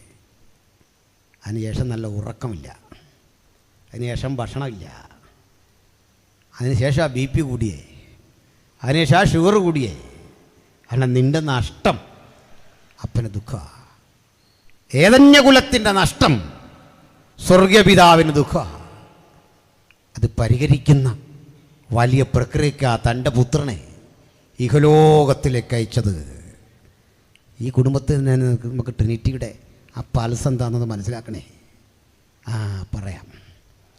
സഹോദരങ്ങളെ, ഇതേ അപ്പന് വേറൊരു സ്വഭാവമുണ്ട്, നമുക്ക് സഹിക്കാൻ ഇച്ചിരി പാട്. നമുക്കൊരു മകനോ മകളോ ഉണ്ടായി. ഈ ചെറുക്കൻ അല്ല ഈ പെണ്ണ് അപ്പനെ വരച്ച വരയിലാണ് നിർത്തുന്നത്. കണ്ടിട്ടുണ്ടോ? അത് സെൻട്രൽ പാസ്സാണേലും കൊള്ളാം, ലോക്കൽ പാസ്സാണേലും കൊള്ളാം. കൊച്ചു പിള്ളേർ അച്ഛനെ നിർത്തുന്നത് എങ്ങനെയാണെന്ന് അച്ഛനോട് ചോദിക്കും. പിള്ളേരോടൊന്നും ഈ കരുണ കാണിച്ചില്ല. കൊച്ചുമക്കളുടെ അടുത്ത് എത്തിയപ്പോൾ അപ്പന്മാരുടെ സകല ഗ്ലാമറും പൊളിഞ്ഞു. എന്താ കാര്യം? ഭയങ്കര ശുദ്ധവൃത്തിയുള്ള അപ്പൻ കൊച്ചു ചെറുക്കൻ കടിച്ച് ചവച്ച് തുപ്പിയ മിഠായി വല്യപ്പൻ്റെ വായിലോട്ട് തിരികെ വെക്കുന്നുണ്ടോ? തിന്നില്ലെങ്കിൽ ഒരു തല്ലൂടെ ജേക്കപ്പേ നിന്നോടാ തിന്നാൻ പറഞ്ഞു. നമുക്കിതെല്ലാം കേട്ടിട്ടൊരു ആകാഴിക. ചെറുക്കൻ എന്തോ ഈ പറയുന്നു? നിങ്ങളൊന്ന് തല്ലി നോക്കിയേ ചെറുക്കനെ. ആ സമയത്ത് അപ്പൻ സമ്മതിക്കില്ല. കൊച്ചിനെ തല്ലരുത്. മിക്ക വീട്ടിലും വഴക്കിത് ശരിയല്ലേ? നിങ്ങളൊന്ന് തല്ലി നോക്കിക്കേ. കുഞ്ഞിനെ തല്ലിയാൽ അമ്മ ഇടപെടും. കണ്ണവർക്ക് താങ്ങാൻ വയ്യ. എന്തിനാ എൻ്റെ കുഞ്ഞിനെ എൻ്റെ ഭാര്യ തല്ലുമ്പോൾ എൻ്റെ അപ്പനോ അമ്മയോ കയറി ഇടപെടുന്നത് എന്തിനാണെന്ന് അറിയണ്ടേ? എനിക്ക് കിട്ടാതെ പോയ സ്നേഹമൊക്കെ അവർക്കറിയാം. എന്നിലൂടെ, എൻ്റെ മകനിലൂടെ എന്നെ അവർ കാണുന്നേ. സ്വർഗസ്ഥ പിതാവ് തൻ്റെ പുത്രനിലൂടെ നമ്മളെല്ലാം കാണുകയാണ്. നമ്മളെല്ലാം സഹോദരന്മാരെ, ദൈവത്തിൻ്റെ മനസ്സലിവ് ഓർപ്പിച്ച് ഇതാ ദൈവത്തിൻ്റെ മനസ്സലിവ്. അപ്പൻ തല്ലിയ ഓരോ പാടും പോകുന്ന വഴിക്കൊക്കെ അപ്പനെ വേട്ടയാടിക്കൊണ്ടിരിക്കും. ഹൃദയത്തിൽ വേദനയുണ്ട്. ആ കുഞ്ഞ് ഞാൻ തല്ലിയല്ലോ, ആ കോപം. സ്വർഗസ്ഥ പിതാവ് അങ്ങനെ അനുദപിക്കുന്നതൊന്നുമല്ല ഞാൻ പറഞ്ഞു വരുന്നത്. ഞാൻ മാനുഷികമായി ഒരാശയം സ്ഥാപിക്കുന്നത് എന്താണെന്നറിയണ്ടേ? ദൈവകുടുംബത്തിൽ നിന്ന് പണ്ടേ നിരാകരിക്കപ്പെട്ടു പോയ, പാപസംബന്ധമായി അകന്നുപോയ ആ മനുഷ്യനെ തിരികെ പിടിക്കാൻ ദൈവം തൻ്റെ പുത്രനെ കാലത്തിൻ്റെ സമ്പൂർണ്ണതയിൽ അയക്കുമ്പോൾ പുത്രനിലൂടെ നമുക്ക് കിട്ടിയ വീണ്ടെടുപ്പിൻ പ്രക്രിയ നിമിത്തം ഒരു കൊച്ചുമകൻ അങ്ങനെ ഭവനത്തിൽ ഉത്സാഹഭരിതനായി സ്വാതന്ത്ര്യചിത്തമായി ഓടിച്ചാടി കളിച്ച് അവൻ പ്രാപിച്ചെടുത്ത ആ സുഖവും ആനന്ദവുമില്ലേ, അതാണ് ക്രിസ്തീയ ജീവിതം. ഇപ്പോൾ മനസ്സിലായോ? അതാ ഞാൻ പറഞ്ഞ ആജീവനാന്തമാണ്. ഈ കുഞ്ഞിനെ അവധിക്കൊന്ന് കൊണ്ടുപോയി നോക്കിക്കേ. കേൾവി പോകുന്നവർ കുഞ്ഞിനെ അവിടെ ചേർക്കാൻ, UK ചേർക്കാൻ അമേരിക്കയിൽ കൊണ്ടുപോകുമ്പോൾ അപ്പൻ്റെ അമ്മയുടെ ഒരു അവസ്ഥ കണ്ടിട്ടുണ്ടോ? നീ കുഞ്ഞ് അവരുടെ സന്തോഷം. കാൺമീൻ നാം ദൈവമക്കളെന്ന് വിളിക്കപ്പെടുവാൻ എത്ര വലിയ സ്നേഹം പിതാവ് നമുക്ക് നൽകിയിരിക്കുന്നു. ഹല്ലേലൂയ. നമ്മുടെ ഹൃദയം പറിച്ച് ഈ അപ്പൻ്റെ ഹൃദയത്തോട് ചേർത്ത് വെക്കണം. യോസേഫിനെ കുറിച്ച് പറയുന്നുണ്ടല്ലോ, ആ ബന്യാമിനെ കുറിച്ച്. ബാലൻ്റെ ഹൃദയം അപ്പൻ്റെ ഹൃദയത്തോട് പറ്റിയിരിക്കുന്നു. ഹല്ലേലൂയ. ഈ ഹൃദയംഗമായി ഇഴുകിച്ചേരലേ, ആനന്ദ നിർഭരമായ ഈ ഇഴുകിച്ചേരലേ ദൈവമായി സംജാതമാകണമെന്ന സുവിശേഷത്തിൻ്റെ വാഗ്ദത്തം. അതുകൊണ്ട് ഇത് ക്രൈസ്തവർക്ക് വേണ്ടി മാത്രമുള്ള സന്ദേശമല്ല. ദൈവ കുടുംബത്തിൽ നകന്നുപോയ, ദൈവ സാമീപ്യമില്ലാത്ത ഒരാളെങ്കിലും ഇന്ന് രാത്രി ഈ സന്ദേശം കേൾക്കുന്നെങ്കിൽ, നിങ്ങൾക്കായി ഒരുക്കിയ ജീവന്റെ രക്ഷാകരണ പദ്ധതി ആ വഴിയിലൂടെ സഞ്ചരിക്കാൻ മനസ്സുണ്ടെങ്കിൽ, ഇതുവരെ കിട്ടാത്ത ആ ദൈവ സാമീപ്യം, ആ ദൈവികമായ സായുജ്യം വീണ്ടെടുപ്പിന് പ്രക്രിയയായി നിങ്ങൾക്ക് വേണ്ടി വാദിച്ചു കൊണ്ടിരിക്കുന്നു. നിങ്ങൾ ഇടപെടുവാൻ അത് ഇന്നും ശക്തമായി വന്നിരിക്കുന്നു. അതിനാ സ്വന്തം പുത്രന്റെ രക്തം നമുക്ക് വേണ്ടി യാഗമായി അർപ്പിച്ച് പിതാവ് പ്രായശ്ചിത്ത ബലി പുത്രനിലൂടെ നിർവഹിച്ച് നമ്മെ വീണ്ടെടുത്തത്. അപ്പോൾ പറഞ്ഞു തരിക സഹോദരന്മാരെ, ദൈവത്തിൻ്റെ മനസ്സലിവ്. എന്തൊക്കെയാണെങ്കിലും മനസ്സിലാക്കാൻ ഉദാഹരണത്തെ ഇങ്ങനൊന്ന് പൂരിപ്പിക്കാം. കാര്യം ഇതൊക്കെ ആണെങ്കിൽ ഈ കൊച്ചു പിള്ളേരെ നമ്മൾ തല്ലിക്കഴിഞ്ഞാൽ പാടാ.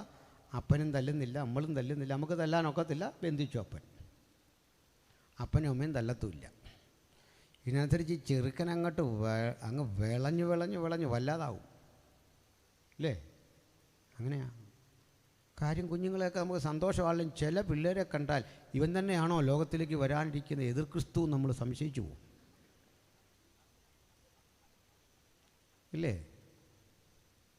വെളിപ്പാട് 13 ഇവനെപ്പറ്റി തന്നെയാണോ എന്ന് ചിലരുടെ കാര്യം നമ്മൾ സംശയിച്ചു പോകും. ഞാനിങ്ങനെ കുറേ കാര്യങ്ങൾ ബൈബിളിൽ നിന്ന് പഠിച്ചു. ഇപ്പോഴടുത്ത കാലത്തൊരു ഐഡിയ എനിക്ക് കിട്ടി. ഈ കുട്ടികൾ ഫ്രീക്കന്മാരാകുന്നതിനും ബൈബിളിൽ ഒരു തെളിവുണ്ട്. ആദ്യത്തെ ഫ്രീക്കൻ നെബൂഖദ്നേസറായിരുന്നു ബൈബിളിലെ. ഒന്നും പുതിയ കാര്യമല്ല മക്കളെ, ഞാനാരെയും ഒന്നും പറഞ്ഞല്ലോ കേട്ടോ.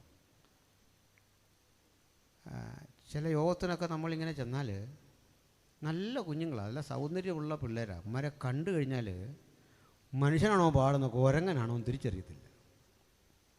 യമുനാപ്യാരി ആടിൻ്റെ താടി കണക്ക്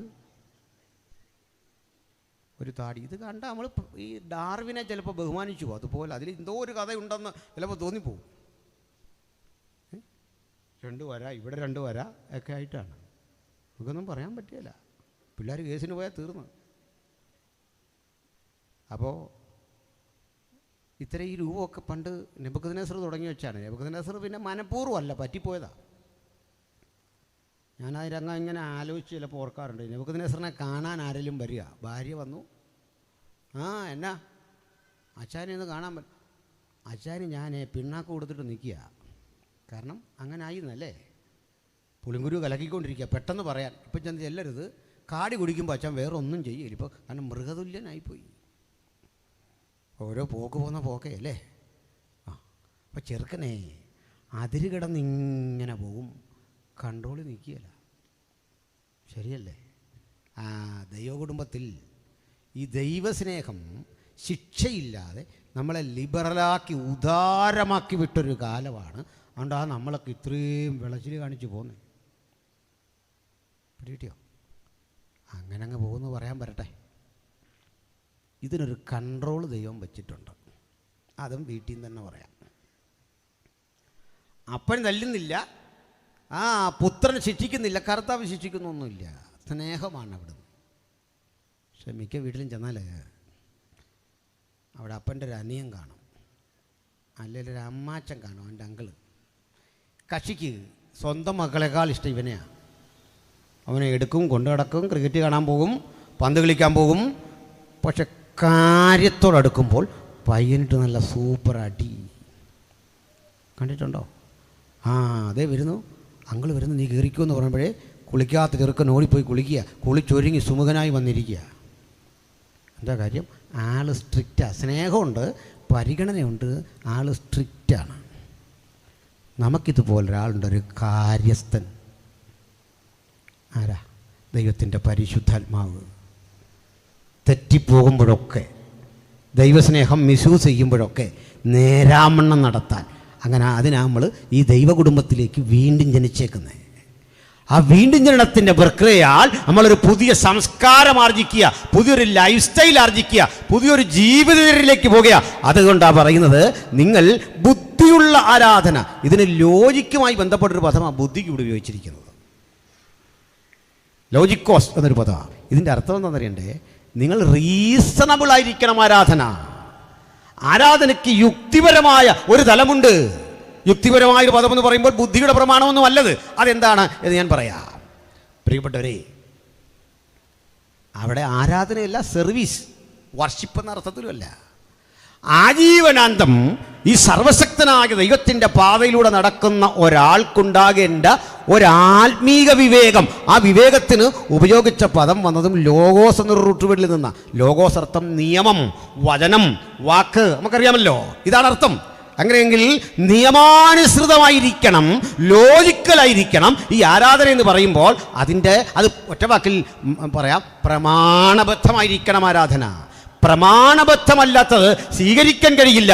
ആ പ്രമാണബദ്ധമായിരിക്കണം എന്ന് പറയുമ്പോൾ ഒന്നുകൂടി വിവരിച്ചു പറയുകയാണ്, നിങ്ങളുടെ ശരീരങ്ങളെ ജീവനും വിശുദ്ധിയും ദൈവത്തിന് പ്രസാദവുമുള്ള യാഗമായി അർപ്പിക്കണം.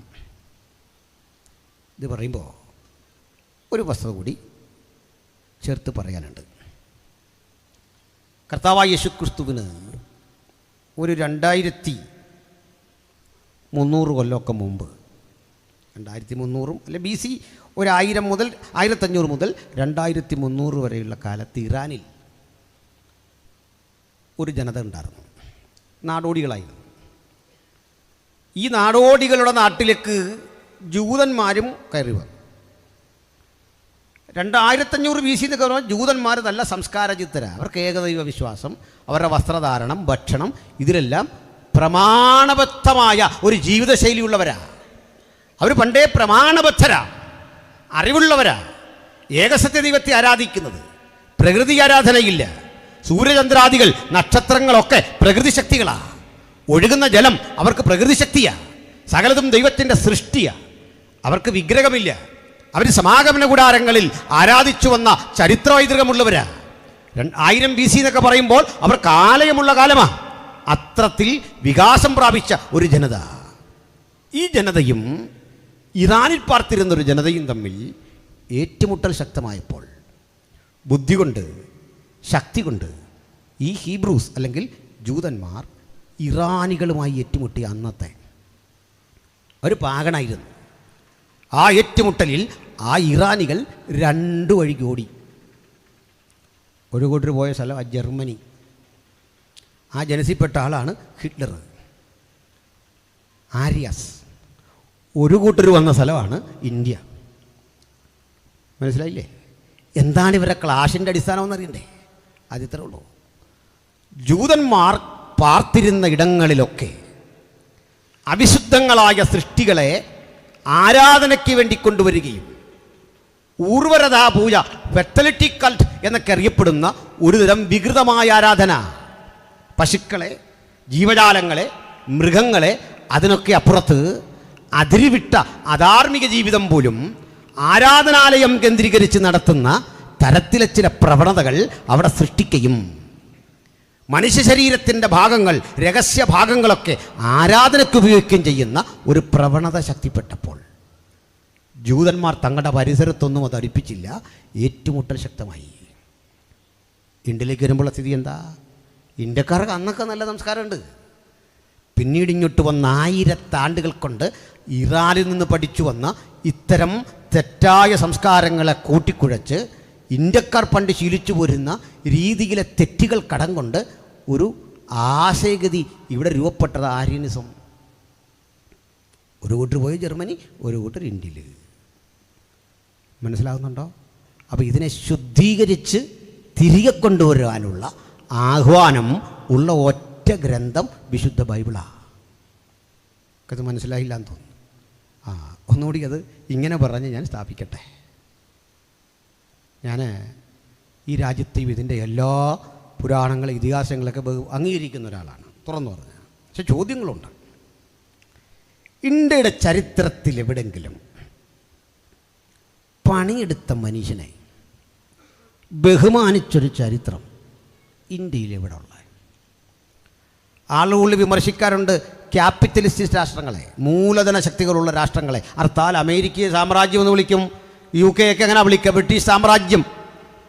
തൊഴിലാളിക്ക് വിലയും നിലയുമുള്ള സ്ഥലം എവിടെ എന്നറിയണ്ടേ? ഇവിടെ തന്നെയാണ്. ശമ്പളമുള്ള അവിടെയാണ്. മുടി വെട്ടുന്നവന് ബഹുമാനമുള്ള സ്ഥലം എവിടെ? തടി മുറിക്കുന്നവന് ട്രീ സർജൻ എന്ന് വിളിക്കുന്ന സ്ഥലം എവിടെ? അവന് പണം കിട്ടും ആവശ്യത്തിന്. ഓട നന്നാക്കുന്നവനെ ബഹുമാനിക്കുന്ന സ്ഥലം എവിടെ? എന്തിനാ നിങ്ങൾ ഈ അമ്മമാരൊക്കെ ഇടയ്ക്ക് മക്കളെ നോക്കാൻ വേണ്ടി അവർ പ്രഗ്നൻ്റ് ആകുമ്പോൾ പ്രസവാനന്തര ശുശ്രൂഷകൾക്ക് വേണ്ടി ഇവിടുന്ന് തന്നെ UK പോകുന്നത്, അല്ലെങ്കിൽ US പോകുന്നതെന്ന് അറിയണ്ടേ? അവിടെ ഒരാളെ നിർത്തിയാൽ ശമ്പളം കൊടുക്കാനുള്ള ശേഷി നേഴ്സിനില്ല. പണിയെടുക്കുന്നവന് പൈസ കൊടുത്തേ പറ്റൂ. ഇത് റഷ്യയിലും ചൈനയിലൊന്നുമല്ല.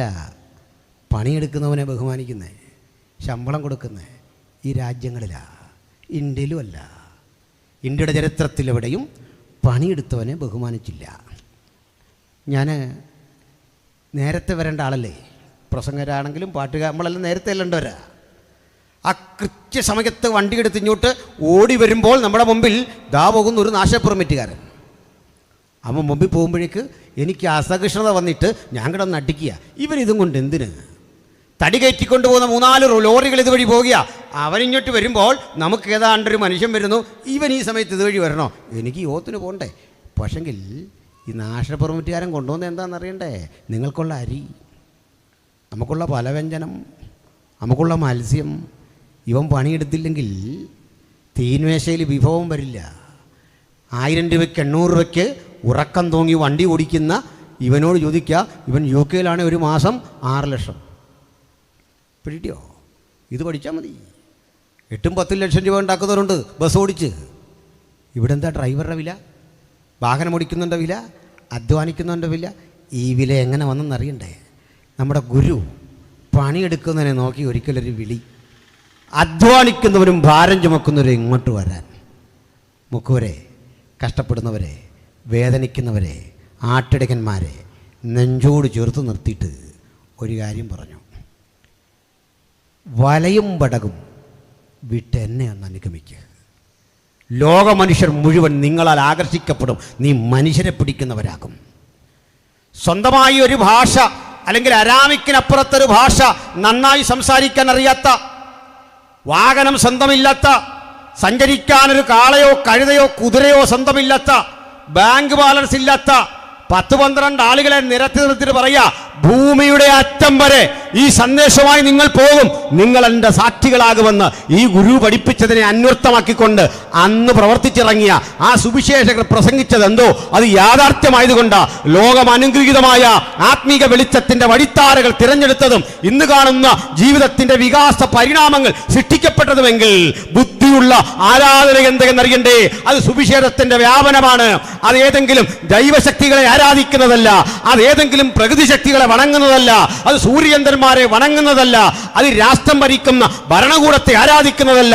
ഒറ്റ സൃഷ്ടാവ് ഈ പ്രപഞ്ചത്തിനെന്നറിഞ്ഞുകൊണ്ട് ഉലകത്തിന്റെ നാഥന് നമസ്കാരം കൊടുക്കുന്ന, ആ നാഥനെ മാത്രം ആരാധിക്കുന്ന, അവിടുത്തെ വീണ്ടെടുപ്പിൻ പദ്ധതി അംഗീകരിക്കുന്ന അതുല്യവും അജൈവവുമായ വഴിയെങ്കിൽ അത് തിരിച്ചറിയുന്ന നമുക്ക് ഈ സുവിശേഷത്തിന്റെ സാരാംശം പറയാ. ഇത് പരിജ്ഞാനത്തിൽ അധിഷ്ഠിതം, ഇത് വിവേകത്തിൽ അധിഷ്ഠിതം, ഇത് മാനവികതയിൽ അധിഷ്ഠിതം, ഇത് ദൈവീകം, ഇത് ആത്യന്തികം. ഈ സന്ദേശമാ ഞങ്ങൾ ഉലകത്തോട് എന്നും പറഞ്ഞുകൊണ്ടിരിക്കുന്നത്.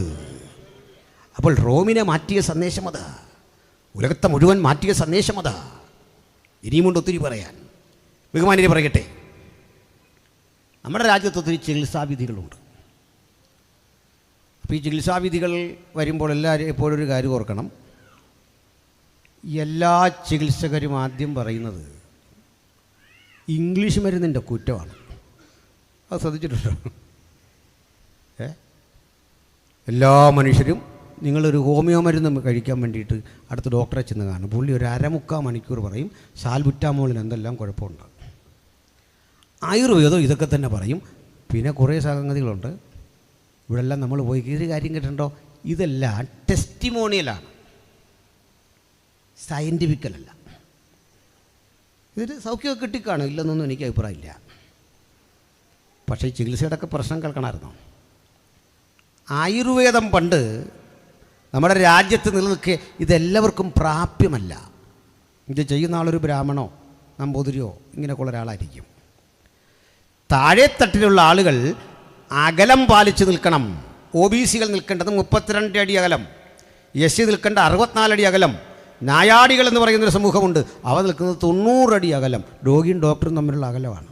എന്നിട്ട് ഡോക്ടർ പറയും കിഴുകാനെല്ലി വേരോടെ എടുത്ത് ആട്ടിൻപാലി കലക്കി നാഴികയും വിനാഴികയും എല്ലാം പറയും.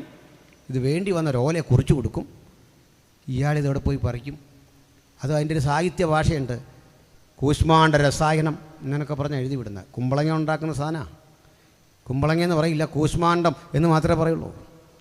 ഇതെല്ലാം പോയി സംഘടിപ്പിക്കാൻ പറയും.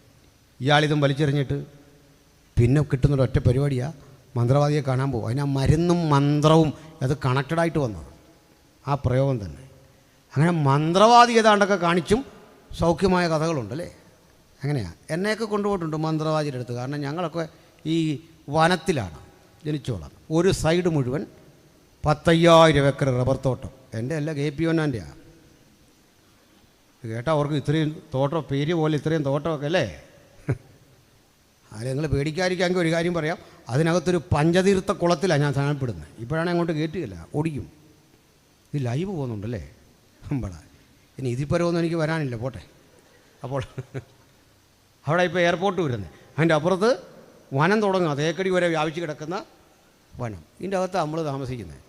ഹോസ്പിറ്റലിൽ പോകുന്നതിനേക്കാൾ നമ്മളെടുത്തുകൊണ്ട് അപ്പുറത്ത് ഒരു മന്ത്രവാദി ഉണ്ട്. അവിടെ ചെല്ലുമ്പോൾ പുള്ളി പനിയാന്നൊക്കെ ഇട്ട് കഴിയുമ്പോൾ ഏതാണ്ടെല്ലാം അടുത്ത് ഭീംഭോം എന്നൊക്കെ പറഞ്ഞ് നമ്മുടെ ദേഹത്തേക്ക് ഈ സംഗതി തട്ടിവിടും. മാറി എന്നവർ പറയും. മാറി, നമ്മളും വന്നു. അങ്ങനെയൊക്കെ ഒരു കാലമുണ്ട്. എന്തിനാ പറഞ്ഞേ? ഇങ്ങനെ ഇരിക്കുന്ന ഇന്ത്യയുടെ ചരിത്രത്തിൽ നമ്മളൊരു കാഴ്ച ഉണ്ടോ? സായിപ്പ് വന്ന് കുതിര വണ്ടിയിൽ ഇറങ്ങുന്നു, അതിലൊരു ബാഗ്, കൂടെ ഒരു നേഴ്സ് പെണ്ണ്, അപ്പുറത്തൊരു സഹായി, ചിലപ്പോൾ പുള്ളിയുടെ ഭാര്യയായിരിക്കും കൂടെ ഒരാൾ. അവർ ഈ തെർമോമീറ്ററും സ്റ്റെതസ്കോപ്പും ഒക്കെ കയ്യിലുണ്ട്, ബാഗിനകത്ത് മരുന്നുമൊക്കെ ഉണ്ട്. അങ്ങോട്ട് ചാടി ഇറങ്ങി. നമ്മൾ രോഗികളിങ്ങനെ അകന്ന് പോവാ. പുള്ളി പറഞ്ഞു, ഇവിടെ വാ. അവരിങ്ങോട്ട് വരുന്നു. ഈ പെണ്ണ് ഈ തെർമോമീറ്റർ കൊണ്ട് നമ്മുടെ പനിയൊക്കെ പരിശോധിക്കുന്നു, ടെമ്പറേച്ചർ നോക്കുന്നു, അടയാളപ്പെടുത്തുന്നു. ഇദ്ദേഹം വന്ന് നമ്മളെ കൊണ്ട് നിർത്തി നെഞ്ചിലും പുറത്തുമൊക്കെ ഈ സ്റ്റെതസ്കോപ്പ് മുട്ടിക്കുന്നു, അങ്ങോട്ട് മാറി നിന്ന് എഴുതുന്നു. അപ്പുറത്തൊരാൾ മരുന്ന് മിക്സ് ചെയ്യുന്നു. അങ്ങനെ ഈ കോമ്പൗണ്ട്സ് എല്ലാം കൂടെ മിക്സ് ചെയ്യുന്ന ആൾ ഇപ്പോൾ ആ തൊഴിലില്ല. ഇതെല്ലാം അവിടെ തരുന്നു, നമ്മളിത് മേടിച്ച് കുടിക്കുന്നു, ഒരു ഗുളിക വാങ്ങുന്നു, കഴിക്കുന്നു, പോന്നു. ഈ സ്റ്റെതസ്കോപ്പിനും ഈ തെർമോമീറ്ററിനും ഒരു പ്രത്യേകതയുണ്ട്. ഈ തെർമോമീറ്റർ ആ സംഗതി നമ്മുടെ ഒരൽപ്പം ഡെറ്റോൾ വല്ലതും വെച്ചൊക്കെ ഒന്ന് കഴിവുമെങ്കിലും ഈ സ്റ്റെതസ്കോപ്പ് അങ്ങനല്ല. ഒറ്റ സ്റ്റെതസ്കോപ്പ് കൊണ്ട് നമ്പൂതിരിയും നായാടിയും ക്രിസ്ത്യാനിയും ദലിതനെ ആദിവാസി എല്ലാം പുള്ളി തൊട്ടു. അപ്പോൾ ഇന്ത്യൻ സമൂഹത്തിൽ നിന്ന് ജാതി മാറ്റാൻ ശ്രമിച്ച ഉപകരണത്തിൻ്റെ പേരാണ് സ്റ്റെതസ്കോപ്പ്, അസ്പർശ്യത. ഇത് കൊണ്ടുവന്നത് നമ്മളാണ് അവിടുന്ന്, മനസ്സിലായില്ലേ? ഇതൊക്കെ ക്രിസ്തീയമാണ്. അതുകൊണ്ട് ആ ഹോമിയോക്കാരൻ വന്നാലും ആര് വന്നാലും ഇതിൻ്റെ കുഴപ്പം കൂടുതൽ തട്ടുമ്പോൾ അതിൻ്റെ കാരണം എന്താണെന്ന് അറിയണ്ടേ? ചിലവ് കുറഞ്ഞ ചികിത്സ ഇതാ. സന്തോഷമില്ല, മനസ്സിലായി? ഇതൊക്കെ നമ്മളാണെന്ന് ആധുനികത. വെളിച്ചം ലോകത്തിന് കൊടുത്ത നമ്മളാണെന്ന് ഈ എനർജി, ഈ കാണുന്ന ലൈറ്റ്. നമ്മളോട് സംസാരിക്കുമ്പോഴൊക്കെ ആളുകൾ സയൻറ്റിഫിക് ടെമ്പർ, ശാസ്ത്രബോധം, ഇതൊക്കെ വേണമെന്ന് പറയും. ഞങ്ങളുടെ സംവാദത്തിൽ കണ്ടു കാണും. ഞാനൊരിക്കൽ ഇവരോട് ചോദിച്ചു, നിരീശ്വരന്മാരായ ആളോട് ചോദിച്ചു, ഞാൻ ഇവിടെ വന്നുകൊണ്ട് ഞങ്ങളുടെ കുറേ ആളുകളുടെ പേര് പറയാം. Michael Faraday, Marie Curie, Pierre Curie, Wright സഹോദരന്മാർ നമുക്കറിയാമല്ലോ. അതുപോലെ ആഡം സ്മിത്ത്, ഐസക് ന്യൂട്ടൺ, ഇങ്ങനൊരു 100 പേരുടെ പേരും കണ്ടുപിടുത്തമൊക്കെ നിങ്ങൾക്കറിയാം. 10 നിരീശ്വരന്മാരുടെ പേര് പറഞ്ഞേ, പറയാമോ?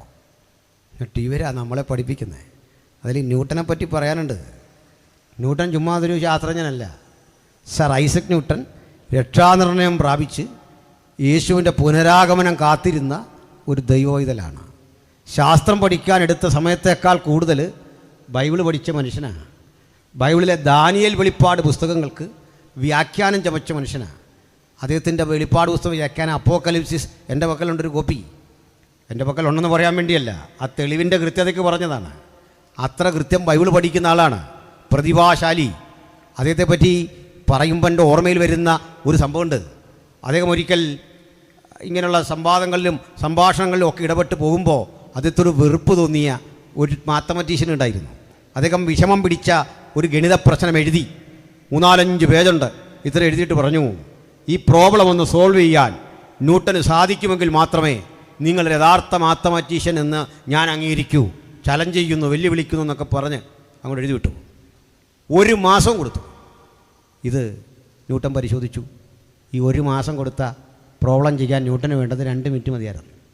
2 മിനിറ്റ് കൊണ്ട് ഈ പ്രോബ്ലം എല്ലാം ചെയ്തിച്ച് തൻ്റെ ഡ്രൈവറെ വിളിച്ചിട്ട് പറഞ്ഞു, നീ ഇതിൻ്റെ താഴെ ഒരു ഒപ്പിട്ടിട്ട് നീയാണിത് ചെയ്തതെന്ന് പറഞ്ഞേക്കണം, ഞാൻ ആ വഴിക്ക് വരികയല്ല. ന്യൂട്ടൻ്റെ ഡ്രൈവർ ഏതാനും മണിക്കൂർക്കുള്ളിൽ മറ്റേ പുള്ളി കൊണ്ടിത് കൊടുത്തു. പുള്ളി ഇതാകെ നോക്കിയിട്ട് അമ്പരന്ന് ഈ ഡ്രൈവറെ കുറേ നേരം നോക്കി. ഒരു ചോദ്യം വരുമോ എന്നോർത്ത് ഡ്രൈവർ ഭയന്നിരിക്കെ ഇതിൻ്റെ പിന്നിലെ രഹസ്യം കണ്ടുപിടിച്ച ഈ മനുഷ്യൻ പറഞ്ഞൊരു കാര്യമുണ്ട്. അത് ഗ്രീക്കിൽ ഇങ്ങനായിരുന്നു, താങ്കും അങ്ക്വേ ലിയോണം. മാത്തമാറ്റിക്സും ഇതൊക്കെ പഠിച്ചവർക്കറിയാം. അതിൻ്റെ അർത്ഥം അറിയാം, ഇതിൽ ആ സിംഹത്തിൻ്റെ കരസ്പർശമുണ്ട്. സിംഹം ആരാന്ന് മനസ്സിലായല്ലോ? ഇതൊക്കെ ഉള്ള സമൂഹമാണ് നമ്മൾ, മനസ്സിലായില്ലേ? അവിടെ നിന്നുകൊണ്ടാണ് നമ്മളെ ശാസ്ത്രം പഠിപ്പിക്കാൻ നിരീശ്വരന്മാർ വരുന്നത്. ഈ ഗ്രന്ഥം, ഇതിൻ്റെ പവിത്രത, ഇതിൻ്റെ മഹനീയത ഉലകത്തോട് ഘോഷിക്കാൻ വിളിക്കപ്പെട്ട നമ്മൾ തലകുനിച്ചല്ലിത് പറയേണ്ടത്. ആത്മാഭിമാന പുരസ്സരം പറയണം. ലോകത്തിൻ്റെ ആധുനികതയുടെ വെളിച്ചം നൽകിയത്, ലോകമെന്ന് കാണുന്ന അളവിലേക്ക് മാറ്റിയത് ഈ പുസ്തകമാണ്. പ്രിയരേ, നമുക്കൊരു കാര്യം അറിയാം. 1000 ആണ്ടുകൾ ലോകത്തെ ഭരിച്ച സംസ്കൃതിയാണ് അറബികൾ. ഇന്ത്യ വരെ ഭരിച്ചു മുഗളന്മാർ. 1000 വർഷം ലോകത്തെ മുഴുവൻ ഭരിച്ച അറബികൾക്ക് അറബി ലോകത്ത് മുഴുവൻ പ്രചരിപ്പിക്കാൻ കഴിഞ്ഞില്ല. പരിമിത കാലം ലോകത്തെ ഭരിച്ച സാമ്രാജ്യ ശക്തിയാണ് ബ്രിട്ടൻ.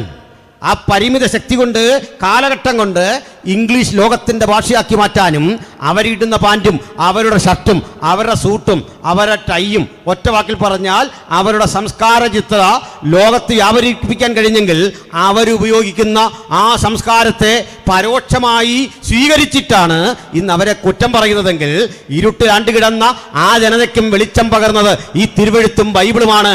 അവിടുന്നാണ് ഉണർവ് പ്രസംഗം രൂപപ്പെട്ടത്, പ്രാർത്ഥനാ മനുഷ്യന്മാർ രൂപപ്പെട്ടത്.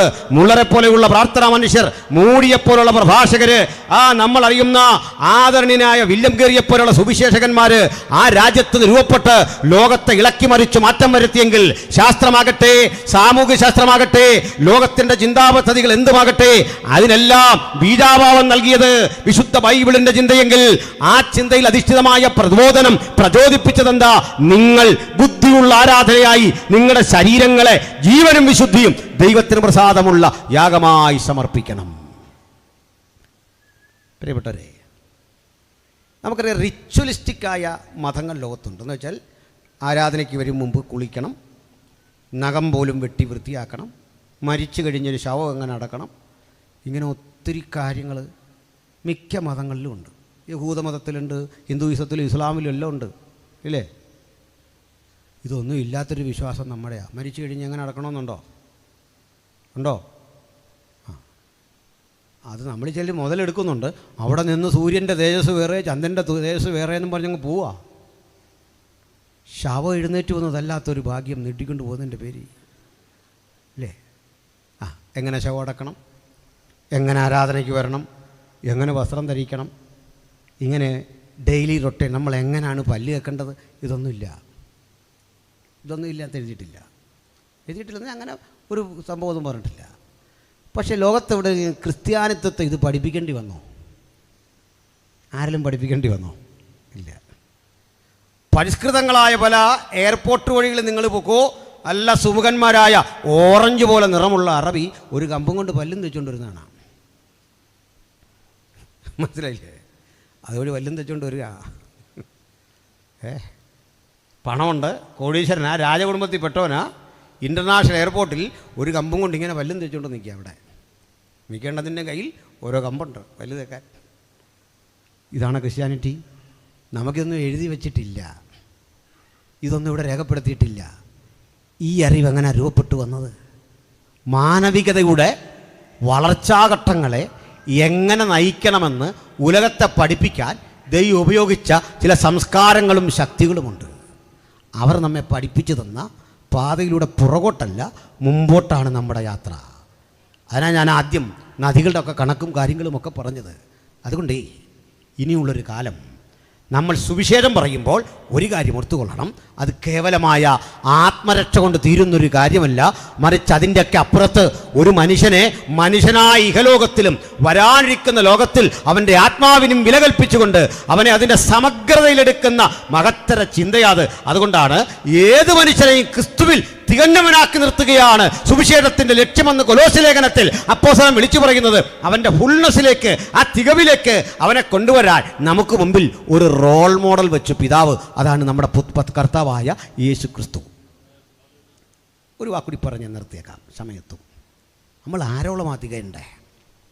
ഇതാ ലൂക്കോസ് തൻ്റെ സുവിശേഷത്തിൽ പറയാൻ ആഗ്രഹിച്ച ഒരു കാര്യം.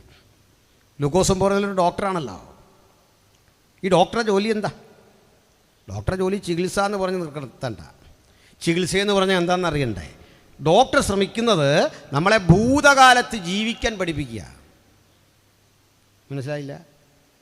ഞാനിപ്പം നിങ്ങളെന്നെ കണ്ടിട്ട് പറയുക ക്ഷീണിച്ചു പോയല്ലോ എന്ന് പറഞ്ഞതിൻ്റെ അർത്ഥം ക്ഷീണിക്കാത്ത എൻ്റെ ഒരു രൂപം നിങ്ങൾ കണ്ടിട്ടുണ്ടെന്ന്. ക്ഷീണിക്കാത്ത എൻ്റെ രൂപത്തിലേക്ക് എന്നെ തിരിച്ചു കൊണ്ടെത്തിക്കുന്ന പ്രക്രിയയാണ് ഡോക്ടർ ചെയ്യുന്നത്. ഭൂതകാലത്ത് ജീവിക്കാൻ പഠിപ്പിക്കുക, ശരിയല്ലേ? ഭൂതകാലത്തേക്ക് എത്തിക്കുക. അത് ഡോക്ടർ ഇന്നുവരെ പൂർണ്ണമായി അതിൽ വിജയിച്ചിട്ടില്ല. അപ്പോൾ പിന്നെന്താ ചെയ്യുന്നത്? ആരോഗ്യദൃഢഗാത്രമായൊരവസ്ഥയിലേക്ക് നമ്മെ ഒന്ന് ട്രാൻസ്ഫോം ചെയ്യാൻ ഒരു റോൾ മോഡൽ തൻ്റെ മുമ്പിലുണ്ടോ? ആരെപ്പോലെ, എങ്ങനെ? ആരാണൊരു പൂർണ്ണനായ മനുഷ്യൻ? എല്ലാം തികഞ്ഞ പൂർണ്ണനായൊരു മനുഷ്യനുണ്ടോ? കർത്താവിനെ മാറ്റി നിർത്തുണ്ടോ? ഇല്ലെന്നാണോ? ഞാൻ എൻ്റെ പഠനത്തിൽ ഒരാളെ കണ്ടെത്തി, ഒരു ഇന്ത്യക്കാരനാണ്, ജസ്റ്റിസ് പരിപൂർണൻ എന്നാണ് പേര്. കേട്ടിട്ടുണ്ടോ? ഞാൻ കണ്ടെത്തിയ അത് റിട്ടയർ ആയതുകൊണ്ടാ ഇത്ര ധൈര്യത്തോടെ പറയുന്നു. പോട്ടെ, അല്ല കളി അങ്ങ് മാറും. ബാക്കി നമുക്കല്ല ഏതാണ്ടൊരു കുറവുണ്ട്, ഒരു അപാകത, ഏതാണ്ടൊരു കുറവുണ്ട്. നമ്പ്യാരത് പറയുന്നുണ്ട് അല്ലേ? ലക്ഷണമൊത്തോ ഒന്നോ രണ്ടോ എന്നൊക്കെ ഒരു പാട്ടുണ്ടല്ലോ പണ്ട്. എവിടേക്കോ ഒരു കുറവ്. ആ കുറവിനെ പരിഹരിക്കാനാണ് നമ്മളെല്ലാം ശ്രമിച്ചുകൊണ്ടിരിക്കുന്നത്. പക്ഷെ അങ്ങോട്ട് മാറുന്നില്ല. പരിഹരിക്കാൻ ശ്രമിക്കുന്നതിനകത്ത് അത് കൂടുതൽ കുളവാകുക. അതാ യൂട്യൂബൊക്കെ നോക്കി കിട്ടുന്നതെല്ലാം മേടിച്ച് കഴിച്ച് പരിഹരിക്കാനാണ് ശ്രമിച്ചേ. ഉലുവാതിന്ന് ഷുഗർ മാറ്റും, കിഡ്നി അടിച്ചു പോകും. ഇതാ വിഷയം. അവിടെ കാണുന്ന ഇലയെല്ലാം കൂടെ പറിച്ച് കുടിച്ചു കഴിഞ്ഞാൽ ഷുഗർ പാടെ മാറും, ആ കൂടെ കിഡ്നി ഫ്രീ ആയിട്ട് മാറും. ബോണസാണ്, അങ്ങ് പൊക്കോളും. പിന്നെ ഇതുണ്ടായി വരാൻ പാടാ. അതിനെ വൈദ്യനെ കാണണം. അതിനൊക്കെ സംവിധാനങ്ങൾ വെച്ചിരിക്കുന്നത്. എന്തിനാ പറഞ്ഞു വെച്ചേ? അപ്പോൾ നമ്മളിന്ന് പൂർണ്ണനാക്കണം. ഇതായിരുന്നു ലൂക്കോസ് പഠിച്ച വൈദ്യശാസ്ത്രം. ഗ്രീസ് വൈദ്യശാസ്ത്രത്തിൻ്റെ നാടാ. അവിടെ നിന്നാണ് വൈദ്യശാസ്ത്രവുമായി ബന്ധപ്പെട്ട പൂർവ്വ പ്ലേറ്റോ ഒക്കെ. അരിസ്റ്റോട്ടിൽ ഒരു ഡോക്ടറോടായിരുന്നു, വൈദ്യനായിരുന്നു. ഗാലൻ എന്നൊരു ഡോക്ടറുണ്ട്, AD 100 കാലൻ എന്നൊന്നും പറഞ്ഞേക്കരുത്. അങ്ങനെ ഒരു ഡോക്ടറുണ്ടെന്ന് അൽക്കുടത്തോട്ടം പറഞ്ഞൊന്നും പറഞ്ഞേക്കല്ല്. ഗാലൻ. അപ്പോൾ ഞാനിതൊക്കെ പറഞ്ഞത് അവിടുന്ന് വൈദ്യശാസ്ത്രം വികാസം പ്രാപിച്ചു വന്നു. ആ സ്ഥലത്തു നിന്നാണ് നമ്മുടെ ലൂക്കോസ് വരുന്നത്. അപ്പോൾ ലൂക്കോസ് ഒരു ഡോക്ടർ ശ്രദ്ധിക്കുന്ന എന്താ, ഈ ഷൂ വിൽക്കുന്നവൻ നമ്മുടെ കാലിലേക്കായിരിക്കും നോക്കുക, നമ്മളുടെ ഷൂവിൻ്റെ ബ്രാൻഡ് എന്താ. മുടി വെട്ടുന്ന നമ്മുടെ മുടിയിലേക്ക് ഇങ്ങനെ നോക്കിക്കൊണ്ടിരിക്കും, അത് പെർഫെക്റ്റ് ആണോ, വെട്ടിയതാരാ എന്താണെന്നിങ്ങനെ നോക്കിക്കൊണ്ടിരിക്കും. കെട്ടിടം പണിയുന്ന ആൾ ഈ കെട്ട് വൃത്തിയാണോ എന്ന് നോക്കിക്കൊണ്ടിരിക്കും. ഇതാണ് എൻ്റെ രീതി. ഏത് പ്രൊഫഷനിൽ ഒരാൾ ഇടപെട്ടുവോ ആ പ്രൊഫഷനുമായി ബന്ധപ്പെട്ട് ഇങ്ങനെ നോക്കും. അപ്പോൾ ഡോക്ടറുടെ മുമ്പിൽ ഒരു പൂർണ്ണനായ മനുഷ്യനെ ജീവിതത്തിൽ ഇതുവരെ ലൂക്കോസ് കണ്ടിട്ടില്ല. അദ്ദേഹത്തിൻ്റെ മുമ്പിൽ വന്ന് ഈ ടേബിളിൽ കിടന്ന മനുഷ്യരുണ്ട്, മുറിവറ്റവരുണ്ട്, ക്ഷയരോഗികളുണ്ട്, കണ്ണു കാണാത്തവരുണ്ട്, നാനാവിധ വ്യാധി പിടിച്ചവർ ഈ വൈദ്യൻ്റെ മുമ്പിൽ വന്നിട്ടും ആ അപാകതയുള്ളവരെ, അപൂർണരെ മാത്രം കണ്ടു പരിചയപ്പെട്ടതാ. അതുകൊണ്ടേ ഈ ലേഖനത്തിൽ പറയുന്നൊരു കാര്യമുണ്ട്, നിങ്ങളുടെ ശരീരങ്ങളെ ജീവനും വിശുദ്ധിയും. പലതരം ശരീരമുണ്ട്, വ്യത്യസ്തമാണതിൻ്റെ അവസ്ഥ, അതിൻ്റെ ഊഷ്മാവ് വ്യത്യസ്തം, രോഗാണുക്കൾ വ്യത്യസ്തം, രോഗം വ്യത്യസ്തം, അത് ക്ഷീണിക്കുന്ന രീതി വ്യത്യസ്തം, നിറം വ്യത്യസ്തം, പ്രതിരോധ ശേഷി വ്യത്യസ്തം.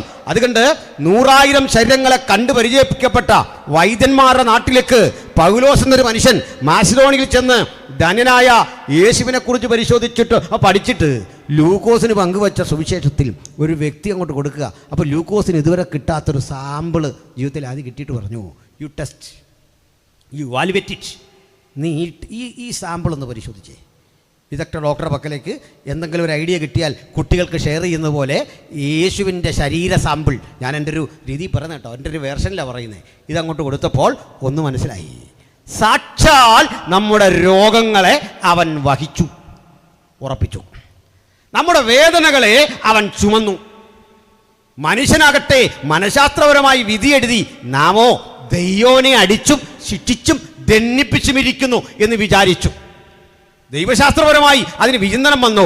പിതാവിന് അവനെ തകർത്ത് കളവാൻ ഇഷ്ടം തോന്നി.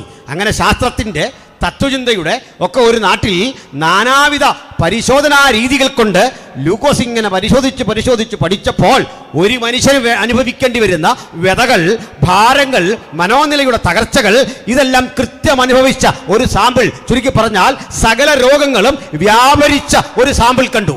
അതാ വചനം പറയുന്നത്. സാക്ഷാലുള്ള രോഗാവസ്ഥകളെ മുഴുവൻ ഈ ശരീരത്തിൽ കാണാം. വചനം പറയുക, അവൻ പ്രാണവേദനയിലായി. എപ്പോഴാണ്? ഗത്സമനയിൽ പ്രാർത്ഥിച്ചു കൊണ്ടിരിക്കുമ്പോൾ യോഹന്നാൻ പറയുക, അവൻ പ്രാണവേദനയിലായി. അങ്ങനെ പ്രാണവേദന അവന് സംഭവിച്ചു. ഒരു മനുഷ്യനെ പൊതുസ്ഥലത്തിട്ട് ആക്ഷേപിക്കുക, അടിക്കുക, തലയിൽ മുൾക്കിരീടം വെക്കുക, ഈ നിലയങ്കി ധരിപ്പിക്കുക, പരിഹസിക്കുക, ഇങ്ങനെ അടിച്ചുടച്ച് തകർത്ത് ശാരീരിക പീഡയും മനോനിലയും തകർത്തുകൊണ്ട് അങ്ങോട്ട് കൊടുത്തപ്പോൾ ഈ ശരീരം ആത്മാവിൽ ലൂക്കോസ് കണ്ടു, പഠിച്ചു, മനസ്സിലാക്കി. ഒടുക്കം ഇതിനെന്ത് സംഭവിക്കും? അടുത്ത ഘട്ടം ഫോറൻസിക്ക. ആ മണ്ഡലത്തിലേക്ക് പോകുക. ശരീരം നിർജീവമായി കഴിഞ്ഞു, പ്രാണൻ നഷ്ടപ്പെട്ട് കഴിഞ്ഞു. വൈദ്യശാസ്ത്രത്തിൻ്റെ അവസാന ഘട്ടവുമെത്തി. നമ്മോട് ഡോക്ടർ പറയില്ലേ, ഞങ്ങളെ കൊണ്ട് ചെയ്യാവുന്നതെല്ലാം ചെയ്തു, തീർന്നു, അതും കഴിഞ്ഞു. അങ്ങനെ വൈദ്യൻ പറയും മുമ്പേ നമ്മുടെ ഉടയവൻ ആ ക്രൂശിൽ കിടന്ന് വിളിച്ചു പറഞ്ഞു, സകലതും പൂർത്തിയായി, എല്ലാം തീർന്നിരിക്കുന്നു, സകലതും തീർന്നു, എന്നെക്കൊണ്ട് ഇനി ഒന്നും ചെയ്യാനില്ലെന്ന് വൈദ്യന് പറയാൻ അവസരം കൊടുക്കാതെ ആ മരണനിമിഷം സ്വയം ഏൽപ്പിച്ചുകൊണ്ട് മരണത്തിന് ഇതുവരെ ആരും പറയാത്ത ഒരു പൊരുൾ കൂടി പറഞ്ഞു, എൻ്റെ ആത്മാവിനെ അത് തന്നവന്റെ പക്കലേക്ക് തിരികെ കൊടുത്തുകൊണ്ട് പുത്രൻ പ്രാണനെ വെടിഞ്ഞിട്ട് ആ തിരുശരീരം ഇതാ കൊണ്ട് കല്ലറയിൽ വെച്ചു. 3 ദിവസം. ഇവിടെ മുതൽ മാറി. ചീഞ്ഞഴുകേണ്ടതാ, അണുക്കൾ ഭക്ഷിക്കേണ്ടതാ, മണ്ണോട് മണ്ണ് ചേരേണ്ടതാ. ഇവിടെ വരെ ലൂക്കോസ് പഠിച്ച വൈദ്യശാസ്ത്രം കറക്റ്റാണെങ്കിൽ, ലൂക്കോസ് ഇനി നീ ഗ്രന്ഥം മാറ്റണം, ഇനി ചിന്ത മാറ്റണം, ആശയം മാറ്റണം, ആത്മാവിന് ഏൽപ്പിച്ചു കൊടുക്കണം. ആത്മാവ് എന്താ പഠിപ്പിച്ചെന്നറിയണ്ടേ? തൻ്റെ പരിശുദ്ധനെ ദ്രവത്വം കാണാൻ പിതാവ് സമ്മതിക്കയില്ല. ദ്രവിക്കാൻ മണ്ണിന് വിട്ടുകൊടുക്കാതെ ഉലകത്തിലെ സകല മഹാരഥന്മാരും മരണം കഴിഞ്ഞിട്ട് ആ ശരീരം മണ്ണോട് ചേർന്നെങ്കിൽ നിങ്ങൾക്ക് മനസ്സിലാക്കുന്ന ഭാഷയിൽ പറഞ്ഞാൽ 25,000 മാസിഡോണിയൻ കാലാൾപ്പടകൾ, 35,000 ബാൽക്കൻ കുതിരപ്പടകൾ, അതിശക്തമായ സമ്പത്തും ആയുധവുമുള്ള മഹാനായ അലക്സാണ്ടറോടും തെരുവോരത്ത് ഭിക്ഷയാചിച്ച് മരിക്കുന്ന മനുഷ്യനോടും മരണം കാട്ടിയ നീതി ഒന്നെങ്കിൽ, ആ അണുക്കൾ ഒരേ വിധത്തിൽ ചലിച്ചെങ്കിൽ, അത് സമരസന്നദ്ധരായി മുമ്പോട്ട് വന്ന് ഉലകത്തെ മുഴുവൻ വിറപ്പിച്ച വീരനെയും മണ്ണിന്റെ ഭാഗമാക്കിയെങ്കിൽ, ഇതാ മരിച്ചു കഴിഞ്ഞും തീരാത്ത ഒരു പോരാട്ടത്തിന് കാൽവറി അവനെ കൊണ്ടുവച്ച ആ കല്ലറ ബലിവേദിയായി തീർന്ന ഇടം ഒരുപോലെ സാക്ഷിയായി മാറിക്കൊണ്ട് മണ്ണിനോട് പടവരുതുന്ന ദൈവപുത്രന്റെ പ്രവൃത്തി നമുക്ക് അവിടെയും കാണാം. ഒന്നുറപ്പാക്കിക്കൊള്ളണം, ഈ തിരുശരീരത്തെ പിടിച്ചു വെക്കാൻ മണ്ണിന് സാധിക്കയില്ല. ഈ തിരുശരീരത്തെ ആക്രമിക്കാൻ ഒരു ജീവജാലങ്ങൾക്കും കഴിയുകയില്ല. ഇതിനെ നശിപ്പിക്കാൻ കഴിയുകയില്ല. പ്രവചന ശബ്ദങ്ങൾ കൊണ്ട് പ്രതിരോധം സൃഷ്ടിച്ച ഒരു വാക്സിൻ ആ ശരീരത്തിലുണ്ടേ. അവന്റെ ശരീരത്തെ കാർന്നു തിന്നാൻ മരണത്തിന് കഴിയുകയില്ല, പാതാളത്തിന് അവനെ പിടിച്ചു വെക്കാൻ കഴിയുകയില്ല. ഇതുവരെ കണ്ട ചിന്ത അതാണെങ്കിൽ, പൗലോസിന്റെ ഭാഷയിൽ പറഞ്ഞാൽ ദ്രവത്വത്തിൽ വിതച്ചു, ആ ദ്രവത്വത്തിൽ ഉതയ്ക്കുന്ന ഉയരുന്ന അനുഭവത്തോടെ നമ്മുടെ കർത്താവായ യേശുക്രിസ്തു മരണത്തെ അതിജീവിച്ച് ഉയർത്തെഴുന്നേറ്റപ്പോൾ ഇതാ ലൂക്കോസ് തിരിച്ചറിഞ്ഞു ഒരു കാര്യം: എല്ലാം തികഞ്ഞ സമ്പൂർണനായ പൂർത്തീകരിക്കപ്പെട്ട ഒരുവനെ ഞാൻ കണ്ടെത്തി, ധന്യനായ യേശുക്രിസ്തുവെങ്കിൽ.